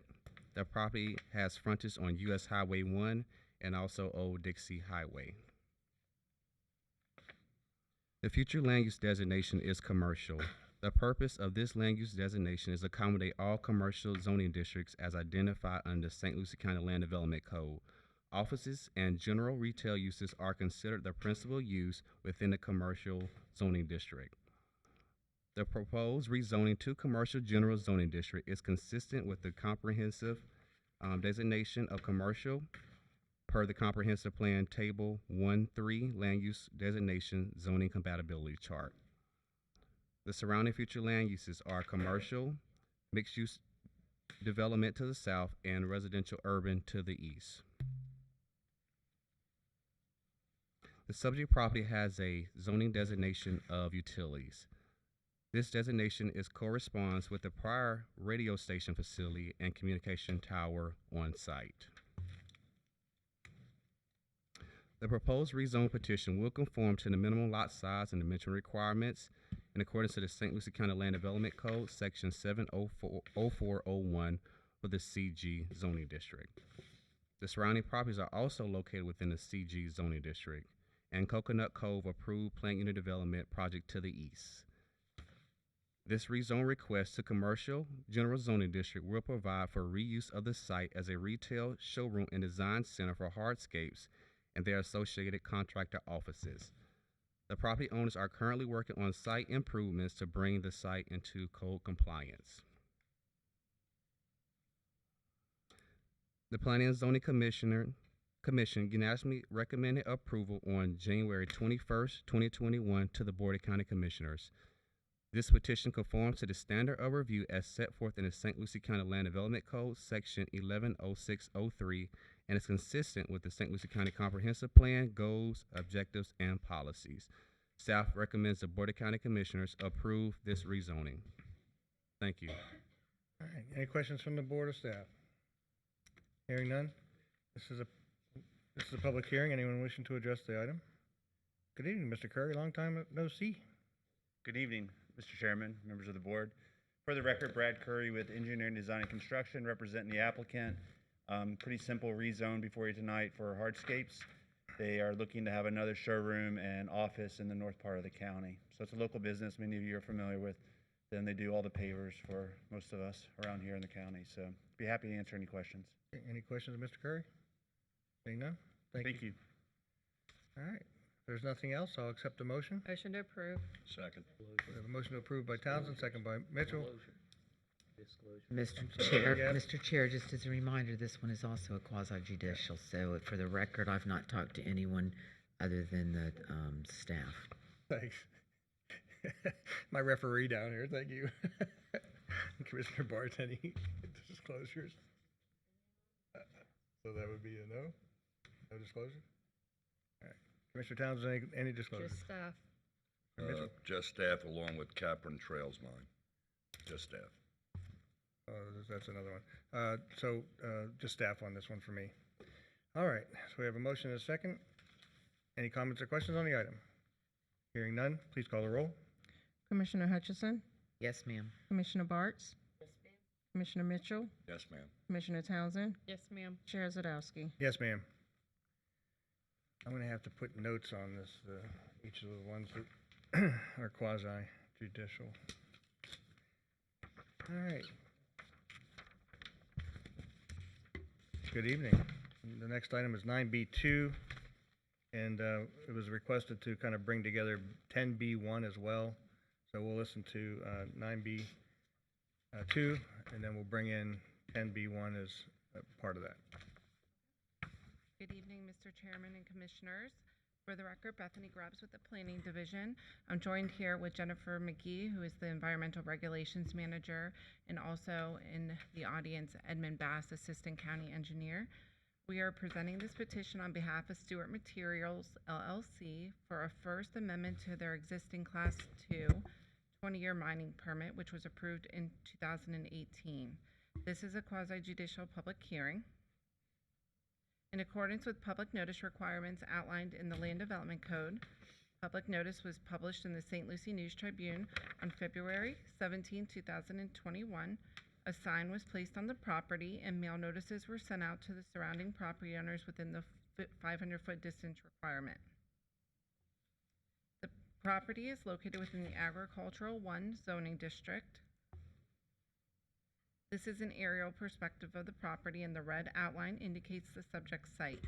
The Capron Trails mine property is a 1,938-acre parcel located at 13700 Indrio Road in Fort Pierce, just north of Indrio Road and west of I-95. The majority of the surrounding area is currently used as agricultural pasture lands. The residential development to the northeast is Spanish Lakes PUD, which is separated from this site by I-95. With this amendment, Indrio Land Group LLC remains as the property owner, with Stewart Materials LLC as the operator. The amendment proposes to reduce the mining areas for Tract 5, expand Tracts 4C and 4D, and add Phase 2 to Tract 6. There will be no change to the conditional use boundary, as the active conditional use permit currently encompasses the entire site. This exhibit depicts the permitted and proposed mining areas. The proposed expansion areas involve phases 1 and 2 of Tract 4C and 4D and Phase 2 of Tract 6. Tracts 4C and D consist of cemented coquina rock and sand deposits. Tract 5 and 6 consist primarily of sand deposits. Previously permitted Tract 5 will be modified by being divided into 2 phases. Phase 1 of Tract 5 will be reduced for sand mining to consist of 125.02 acres. 33.7 acres of previously permitted Tract 5 will now become Phase 2 of Tract 4D. Phase 2, the sand mining area of Tract 6, will be expanded. Phases 1 and 2 of Tract 4C and 4D will also be expanded. The reclamation plan includes approximately 11 acres of created littoral zone and transitional restoration area consistent with the Land Development Code requirements. The reclamation of the respective lakes shall commence following completion of the mining activities. The lakes will be surrounded by littoral zones and upland buffers, and the applicant will bond the cost of reclamation to ensure successful implementation and established in accordance with the monitoring plan. Staff recommends the board approved Addendum 1 to the mining permit and authorize the chair to sign documents as approved by the county attorney, subject to the following conditions. All state and federal permits shall be provided to ERD. All mining in Phase 2 of Tracts 4C and 4D shall not occur until a state permit is received. Within 2 weeks, the reclamation bond must be in place. All or a portion of the bond may be released prior to the conclusion of the 5-year monitoring period. Upon completion of mining activities, all Category 1 invasive exotic vegetation shall be removed from within the mining permit boundary. Prior to the issuance of a vegetation removal permit or exemption, listed species surveys shall be updated as necessary. Prior to the issuance of a vegetation removal permit or exemption, the applicant shall provide a geo-reference shapefile or CAD file for of the conservation easement to the ERD department. Any future development shall be required to provide the required upland buffer plantings around the final lake shoreline. And last, mining activities within 660 feet of the bald eagle nest shall be restricted to outside of the nesting season, and this applies to both nests on site. No mining activity shall occur within 330 feet of these nests. That concludes my presentation. Staff and the Capron representatives are available to answer any questions or concerns. Any questions of staff? Hearing none, this is quasi judicial. If there are any disclosures. Mr. Chair, I've only spoke with staff. Thank you. Thank you. Staff. Staff. And staff as well. Thank you. This is a public hearing. Anyone wishing to address this item, please come forward. Seeing no movement, we'll come back to the board. Mr. Chairman, I want to personally thank Nick. He has been here a long time, and he has always done a great job, and he's always been mindful of everything that happens out there in the environment. And if every person that came here to do this followed the way that he's ran that business, there would never be any issues with mining. So I just want to, he needs to be recognized because he has done things that aren't even required by law. He has continued to give back to the community in ways that he's not had to. So I just want to say thank you, and I'll motion to approve. We have a motion to approve by Townsend. I'll Second second. by Bartz. Any comments or questions on the item? Mr. Chair, I'll just ditto what Commissioner Townsend said. Absolutely. Thank you. All right. Please call the roll. Commissioner Hutchison, Yes, ma'am. Commissioner Mitchell, Yes, ma'am. Commissioner Bartz, Commissioner Townsend, Yes, ma'am. Chair Zadowski. Yes, ma'am. Thank you. And we did move 9B1 up. Jen, are you here to talk about that, or do you want to? We both can. I believe Mr. McIntyre. Mr. McIntyre? Yes, I did this as a courtesy. Really was generated through ERD and Ms. McGee. But the item does relate to the previous mining permit for the mine. As part of the request, Stewart Mining has proposed to pay the county a mining extraction fee of 5 cents per ton of mine material extracted and sold from the site, which is consistent with Mr. Stewart's prior practices.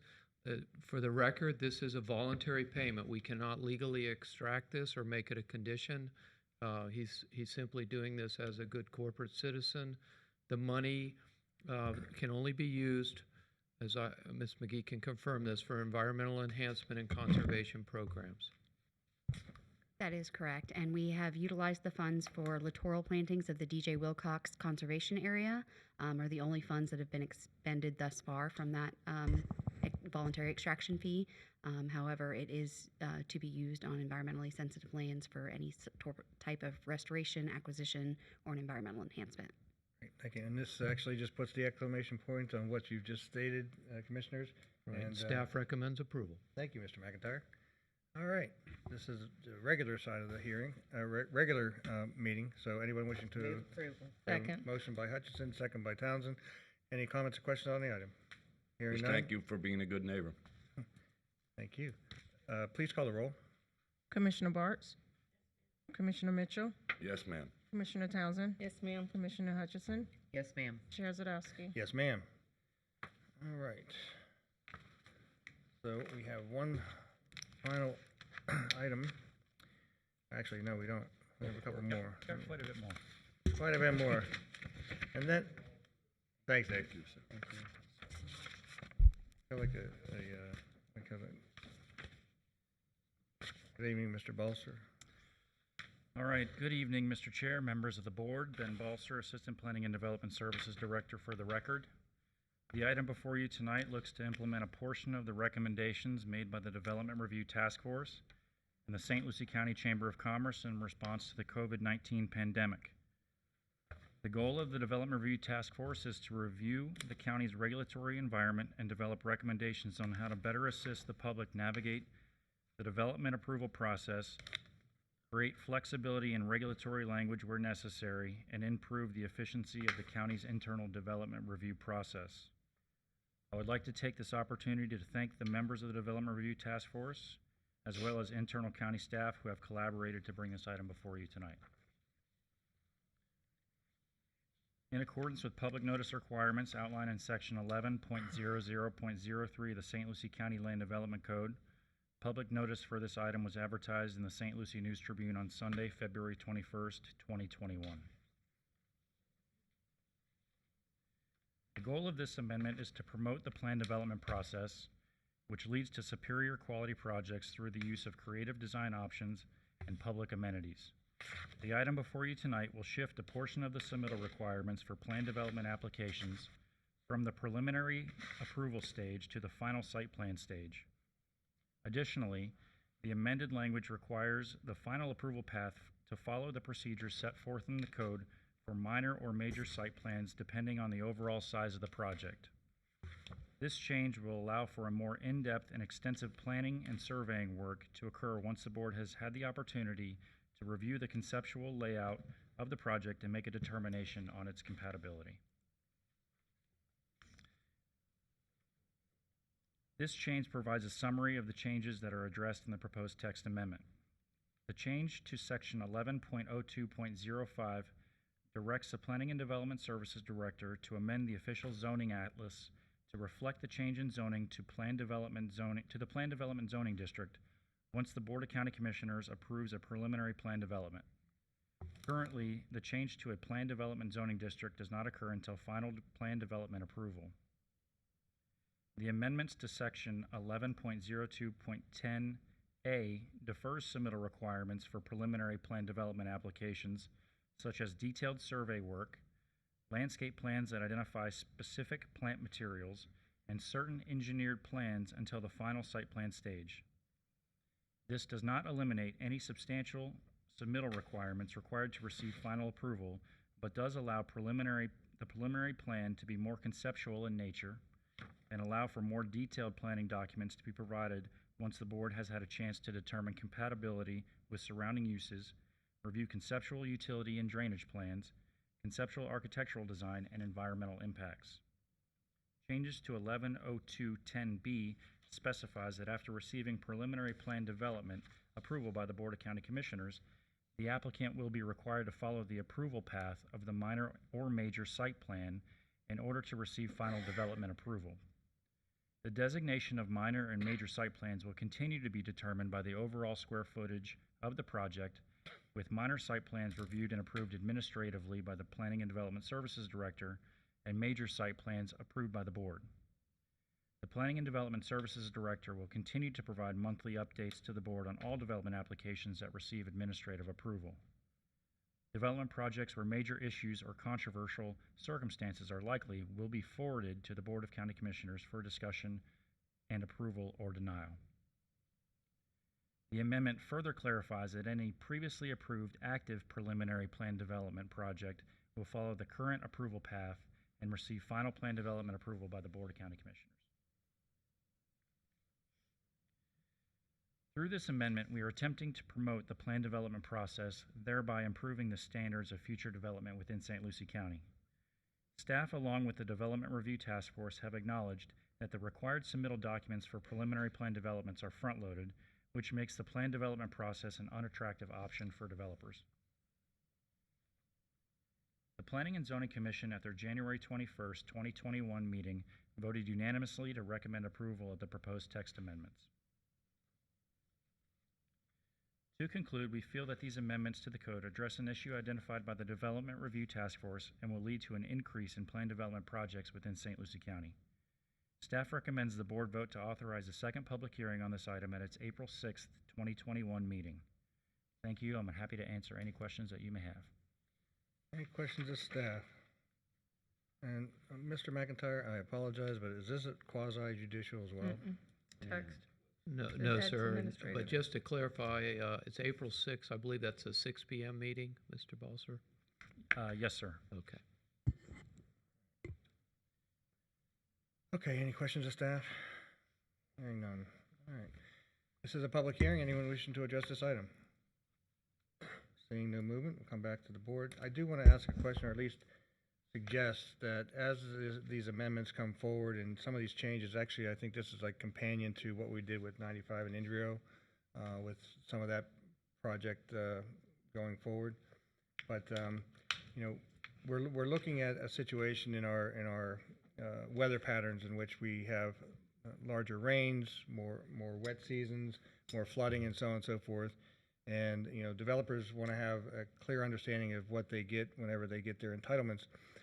But I would like us to begin to continue to look at ideas of incentivizing developers for holding and dealing with stormwater on their properties. And so, you know, every time we bring a text amendment forward, I'm hopeful that we can get some elements that help to incentivize the developers for actually participating in helping protect our community from flooding and that type of thing. So I just wanted to raise that as part of the conversation. I've spoken to other members of the planning staff too, as to how we can start to try and find support for that type of an effort. That being said, if there's no other questions of the board, Motion to approve. we have a motion by Townsend, second by Bartz. Any comments or questions on the item? Hearing none, please call the roll. Commissioner Hutchison, Yes, ma'am. Commissioner Mitchell, Yes, This ma'am. is to move it forward to To the the next- sec. To the This next- is an yeah. approval. April of it. 6th. Or 6 p.m. So I don't think we really need to take a roll call. What's that? We don't need a roll call. We're just, you're not voting on it. We're just moving it forward. It's a- We're yeah. approving it moving forward. We're approving the first reading to move it Okay. forward to Thank April you. 6th. Yes. Thank you very much. Should I eat dinner? Okay. Next item. Barbara Gettler, good to see you. This poor Long time no secretary see. over here, Commissioner Zadowski, you're gonna have her thoroughly confused, and she's not gonna wanna come back and repeat Well, with us. it's not gonna hurt This that is there's a 2 vote. for 2. It's not gonna hurt that there's a vote. You poor thing. Mr. McIntyre's over there going, It's really. what's that? Well, it is because it can be misconstrued. You voted on an item that you're not supposed to be voting on. I agree. Thank you. And this secretary's trying to learn as she goes, and we're having her all confused up here. Well, this is how you learn. This is what not to do by the chair. Good evening, Barbara. Good evening, Mr. Chair, Commissioners. For the record, Barbara Gettler, MSB Coordinator. Several years ago, Ravinia Port St. Lucie, the developer of Ravinia PUD, a proposed residential development west of Rainbow Drive, planned to extend potable water and wastewater lines down Rainbow Drive to provide utility services to Ravinia. The developer is only required to install a trunk line to serve Ravinia, not individual service connections, which would give the property owners on Rainbow Drive the ability to connect to the utility system.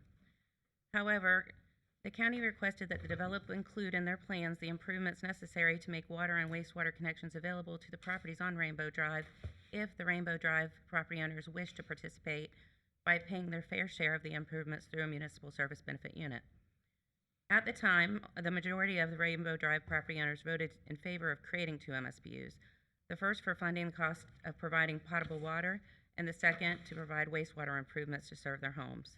However, prior to the creation of the MSBUs, Ravinia's project was put on hold. The developer of Ravinia has restarted the development process and has provided construction costs for the MSBUs. The cost of extending potable water and wastewater improvements to the properties on Rainbow Drive would be greatly reduced if constructed with Ravinia's improvements. The developer will pay the full cost for potable water main. Only property owners would pay for individual services to connect to that main. There are 20 single-family parcels in the proposed Rainbow Drive 1 MSBU. In an effort to give property owners on Rainbow Drive the opportunity to have potable water and fire protection improvements constructed to serve their properties, along with Ravinia, the county elected to conduct a mail ballot in order to determine the current level of support of affected property owners on Rainbow Drive, now that the maximum cost is known. Balloting results depict that 6 out of the 7 ballots returned are in favor of creating the Rainbow Drive MSBU, resulting in 85.71% property owner approval. In December, the board approved the notice of intent resolution expressing its intent to use the uniform method of collecting commencing in November 2021. In January 2021, the board approved the reimbursement agreement with Ravinia. And in February 2021, the board approved the initial assessment resolution, which established the MSBU boundary, estimated project cost, established the method of assessment, directed the MSBU coordinator to prepare the preliminary assessment roll, and established tonight's public hearing. Also in February 2021, the board approved the interlocal agreement with the tax collector. The proposed MSBU is located within the utility service area of Port St. Lucie. The project entails the installation of potable water mains, fire hydrants, and individual water services. Property owners are encouraged to contact their homeowner's insurance regarding possible fire protection discounts. Generators are used during power outages to keep the water flowing. It is not mandatory for existing homes to connect to the system. Those who do connect can keep their existing wells for irrigation and pools. Annexation is not a condition of service for Port St. Lucie. If the board approves this resolution, property owners will have an opportunity to prepay their assessment prior to financing being obtained, thereby avoiding the costs related to financing the project, annual financing, collection, and administrative costs. If not prepaid, annual assessments are scheduled to be collected for 20 years beginning in November 2021. The interest rate for annual payments is 2.5%. Due to early payoffs, interest earned, and debt service reserve account, MSBU loans are usually paid off 1 to 2 years early. Assessments are not required to be paid off if a parcel is sold. Assessments run with the property, not the owner. Assessment amounts are based on a not-to-exceed cost established in the agreement with Ravinia. Assessment amounts are determined by dividing the total project cost by the total number of equivalent residential connections, or ERCs. As established in the initial assessment resolution, the maximum assessed cost of the project is $71,532. If the board approves this resolution, property owners will have an opportunity to prepay their assessment prior to financing being obtained, thereby avoiding financing and interest cost. The discounted prepay amount is $3,155.09 per ERC.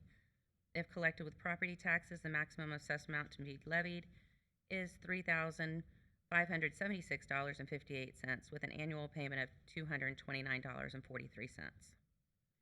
Property owners were notified of assessments in October when ballots were mailed, included in the notice of this public hearing.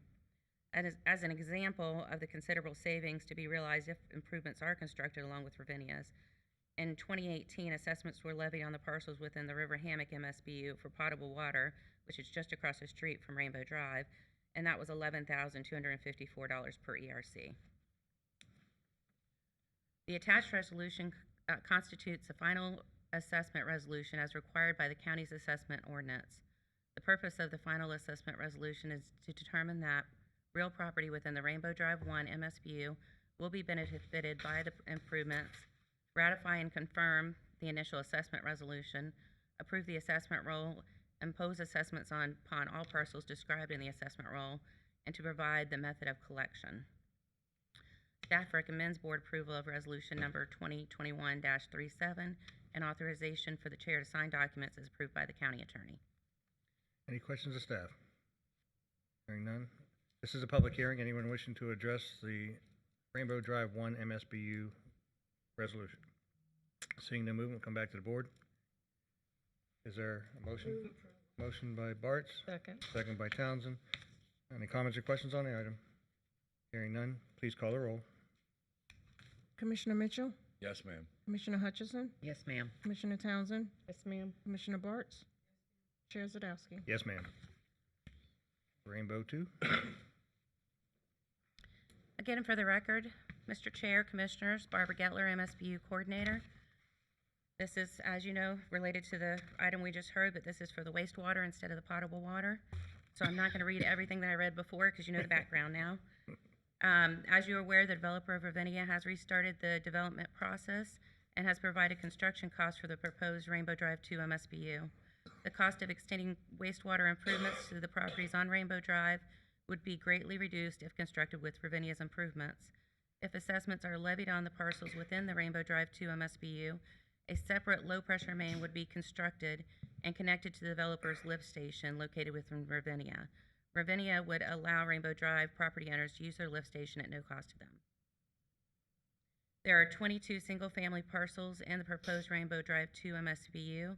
In an effort to give property owners on Rainbow Drive the opportunity to have wastewater improvements constructed to serve their properties along with Ravinia, the county elected to conduct a mail ballot in order to determine the level of support of affected property owners on Rainbow Drive now that the maximum cost is known. Balloting results depict that 5 out of 8 ballots returned are in favor of creating the Rainbow Drive 2 MSBU, resulting in 62.5% property owner approval. In December, the board approved the notice of intent resolution expressing its intent to use the uniform method of collecting commencing in November 2021. In January 2021, the board approved the reimbursement agreement with Ravinia, and in February 2021, the board approved the initial assessment resolution, which established the MSBU boundary, estimated project cost, established the method of assessment, directed the MSBU coordinator to prepare the preliminary assessment roll, and established tonight's public hearing. Also in February, the board approved the interlocal agreement with the tax collector. If the board approves this resolution, property owners will have an opportunity to prepay their assessment prior to financing being obtained, thereby avoiding costs related to financing the project, annual financing collection, and administrative costs. If not prepaid, annual assessments are scheduled to be collected for 20 years beginning in November 2021. The interest rate for annual payments is 2.5%. Due to early payoffs, interest earned, and the debt service reserve account, loans are usually paid off 1 to 2 years early. Assessments are not required to be paid off if a parcel is sold. Assessments are on with the property, not the owner. Assessment amounts are based on the not-to-exceed cost as established in the agreement with Ravinia, as established in the as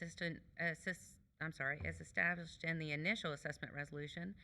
The maximum assessed cost of the project is $221,657. If the board approves this resolution, property owners will have the opportunity to prepay their assessment, thereby avoiding finance and interest cost. The discounted prepay amount is $8,875.55 per ERC. If collected along with property taxes, the maximum assessment amount to be levied is $10,075.28, with an annual payment of $646.30. Property owners were notified of the assessment amounts in October when ballots were mailed and included in the notice of this public hearing. Again, we have the example of the River Hammock. Wastewater is usually twice that of potable water to install, and this is still under that cost, the cost for water, just water alone at River Hammock. So just to know the cost savings with this one. The attached resolution constitutes a final assessment resolution as required by the county's assessment ordinance. The purpose of the final assessment resolution is to determine that real property within the Rainbow Drive 2 MSBU will be benefited by the improvements, ratify, confirm the initial assessment resolution, approve the assessment roll, impose assessments upon all parcels described in the assessment roll, and to provide the method of collection. Staff recommends board approval of resolution number 2021-38 and authorization for the chair to sign documents as approved by the county attorney. Thank you, Mr. Gettler. Any questions of staff? Hearing none. This is a public hearing. Anyone wishing to address this item, Rainbow Drive 2 MSBU? Seeing the movement, we'll come back to the board. Is there a motion? Motion to approve. Motion to approve by Townsend, second by Bartz. Any comments or questions on the item? Hearing none. Please call the roll. Commissioner Hutchison, Yes, ma'am. Commissioner Mitchell, Yes, ma'am. Commissioner Bartz, Commissioner Townsend, Chair Zadowski. Yes, ma'am. That completes the public hearings for tonight. Thank you, everybody. On to the regular agenda. We'll turn this over to administration. It looks like Mr. Eric Gill is coming forward to discuss Comet Media. Good evening, Mr. Gill. Easy for me to say. Mr. Chair, Commissioners, for the record, Eric Gill, Communications Director for St. Lucie County. Tonight's item is to basically to enter into a contract with Comet Media. They were hired initially through the county and the Department of Health to write the communications plan for the COVID rollout. Every Department of Health was asked to do a communications plan. Our local health department's public information officer retired at the beginning of December. which left them a little short in staff to write the communications plan, so they hired Comet Media. Comet put together a 3-tiered approach. This is essentially phase 2 to pay them to design the initial ads and marketing campaigns. Then they will turn it over to us and our staff here at the county that will work with DOH to actually do the ad buys and make the updates as we see fit. Okay, any questions of Mr. Gill? Move approval. Second. Motion to approve by Hutchinson, second by Townsend. Any comments or questions? Please call the roll. Commissioner Hutchison, Yes, yes, ma'am. Commissioner Mitchell, Yes, ma'am. Commissioner Townsend, Yes, ma'am. Commissioner Bartz, Chair Zadowski. Yes, ma'am. Thank you all. Thank you. Next item is 4-factor analysis. Who's going to do that one? Hi, Courtney. Courtney Calderon. Thank you, Mr. Chair. Thank you, Commissioners. For the record, Courtney Calderon, Legislative Affairs Grants Coordinator. Legislative Affairs will be applying for the Small Cities funding under the Florida Community Development Block Grant Coronavirus Program. This grant is designed to help local governments prepare for, prevent, or respond to the health and economic impacts of COVID-19. The program or project must primarily benefit low and moderate income residents. The county may apply for one application for one activity. To be clear, this means the county can only put in one application. As part of the application process is a pre-application that includes a 4-factor analysis and language access plan. This tool and a plan are designed to include the target population of limited English proficient persons in the grant process. With that being said, staff recommends the board authorize the chair to sign the language access plan. That is the item, Mr. Chair. All right, thank you. Are there any questions? Anybody like to make a motion? Motion to approve. Motion by Townsend, second by Mitchell. Any comments or questions on the item? Hearing none, please call the roll. Commissioner Hutchison, Yes, ma'am. Commissioner Bartz, Commissioner Mitchell, Yes, ma'am. Commissioner Townsend, Yes, ma'am. Chair Zadowski. Yes, ma'am. Thank you. Courtney. All right, next item is under 10B2, Air and Seaport, the professionals contract. In the same place? Because we already did through 10B1 in the previous, during the hearings. 10B2 is the Florida Development Finance. It's not the Air and Seaport.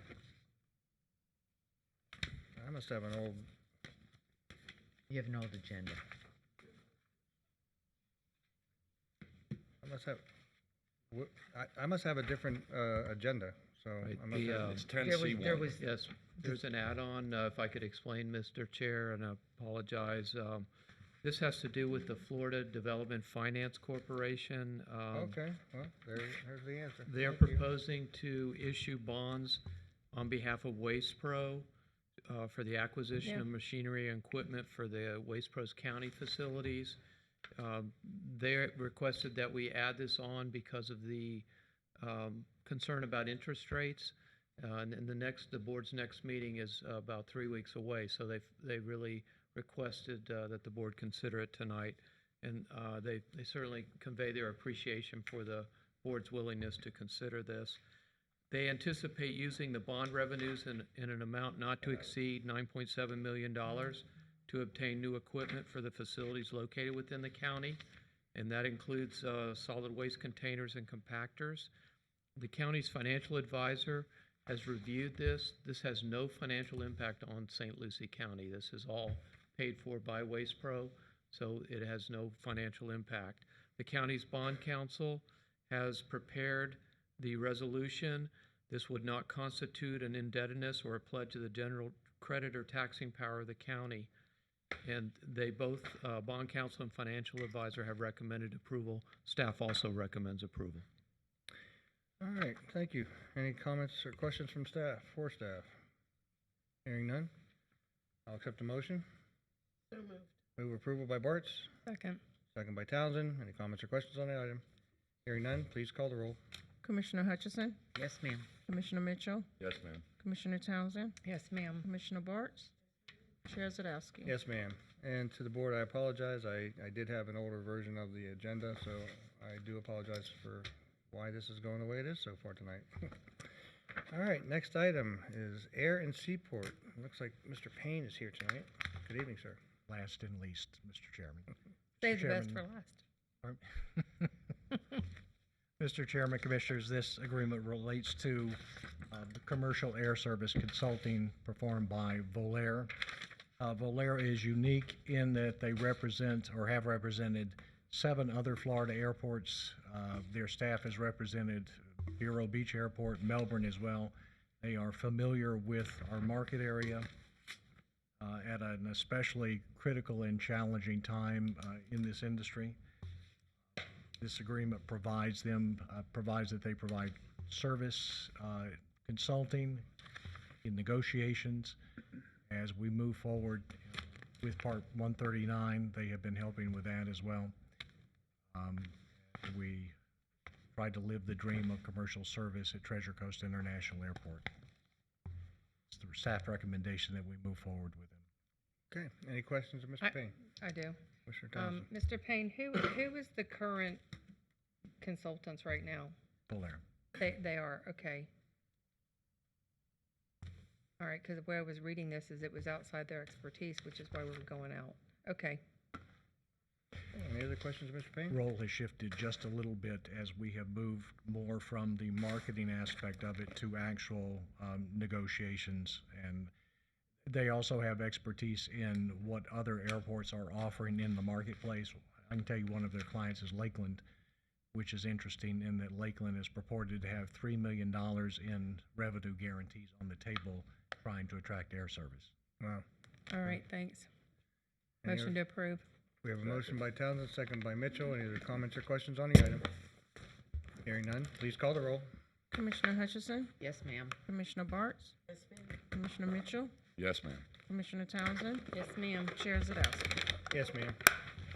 Thank you, everybody. Are there any announcements, Mr. Tipton? Mr. Chair, Commissioners, just that our next meeting will be Tuesday, March 16th. That will be an informal meeting here in these chambers beginning at 9 a.m. Okay, thank you. I do want to, again, apologize to the board for my challenges up here today. I did have an older version, so, but that's not an excuse for how I handled the meeting, so I apologize. That being said, we are adjourned. And I'm trying to knock this partition down. I know, see how you are? Hole in the china cup.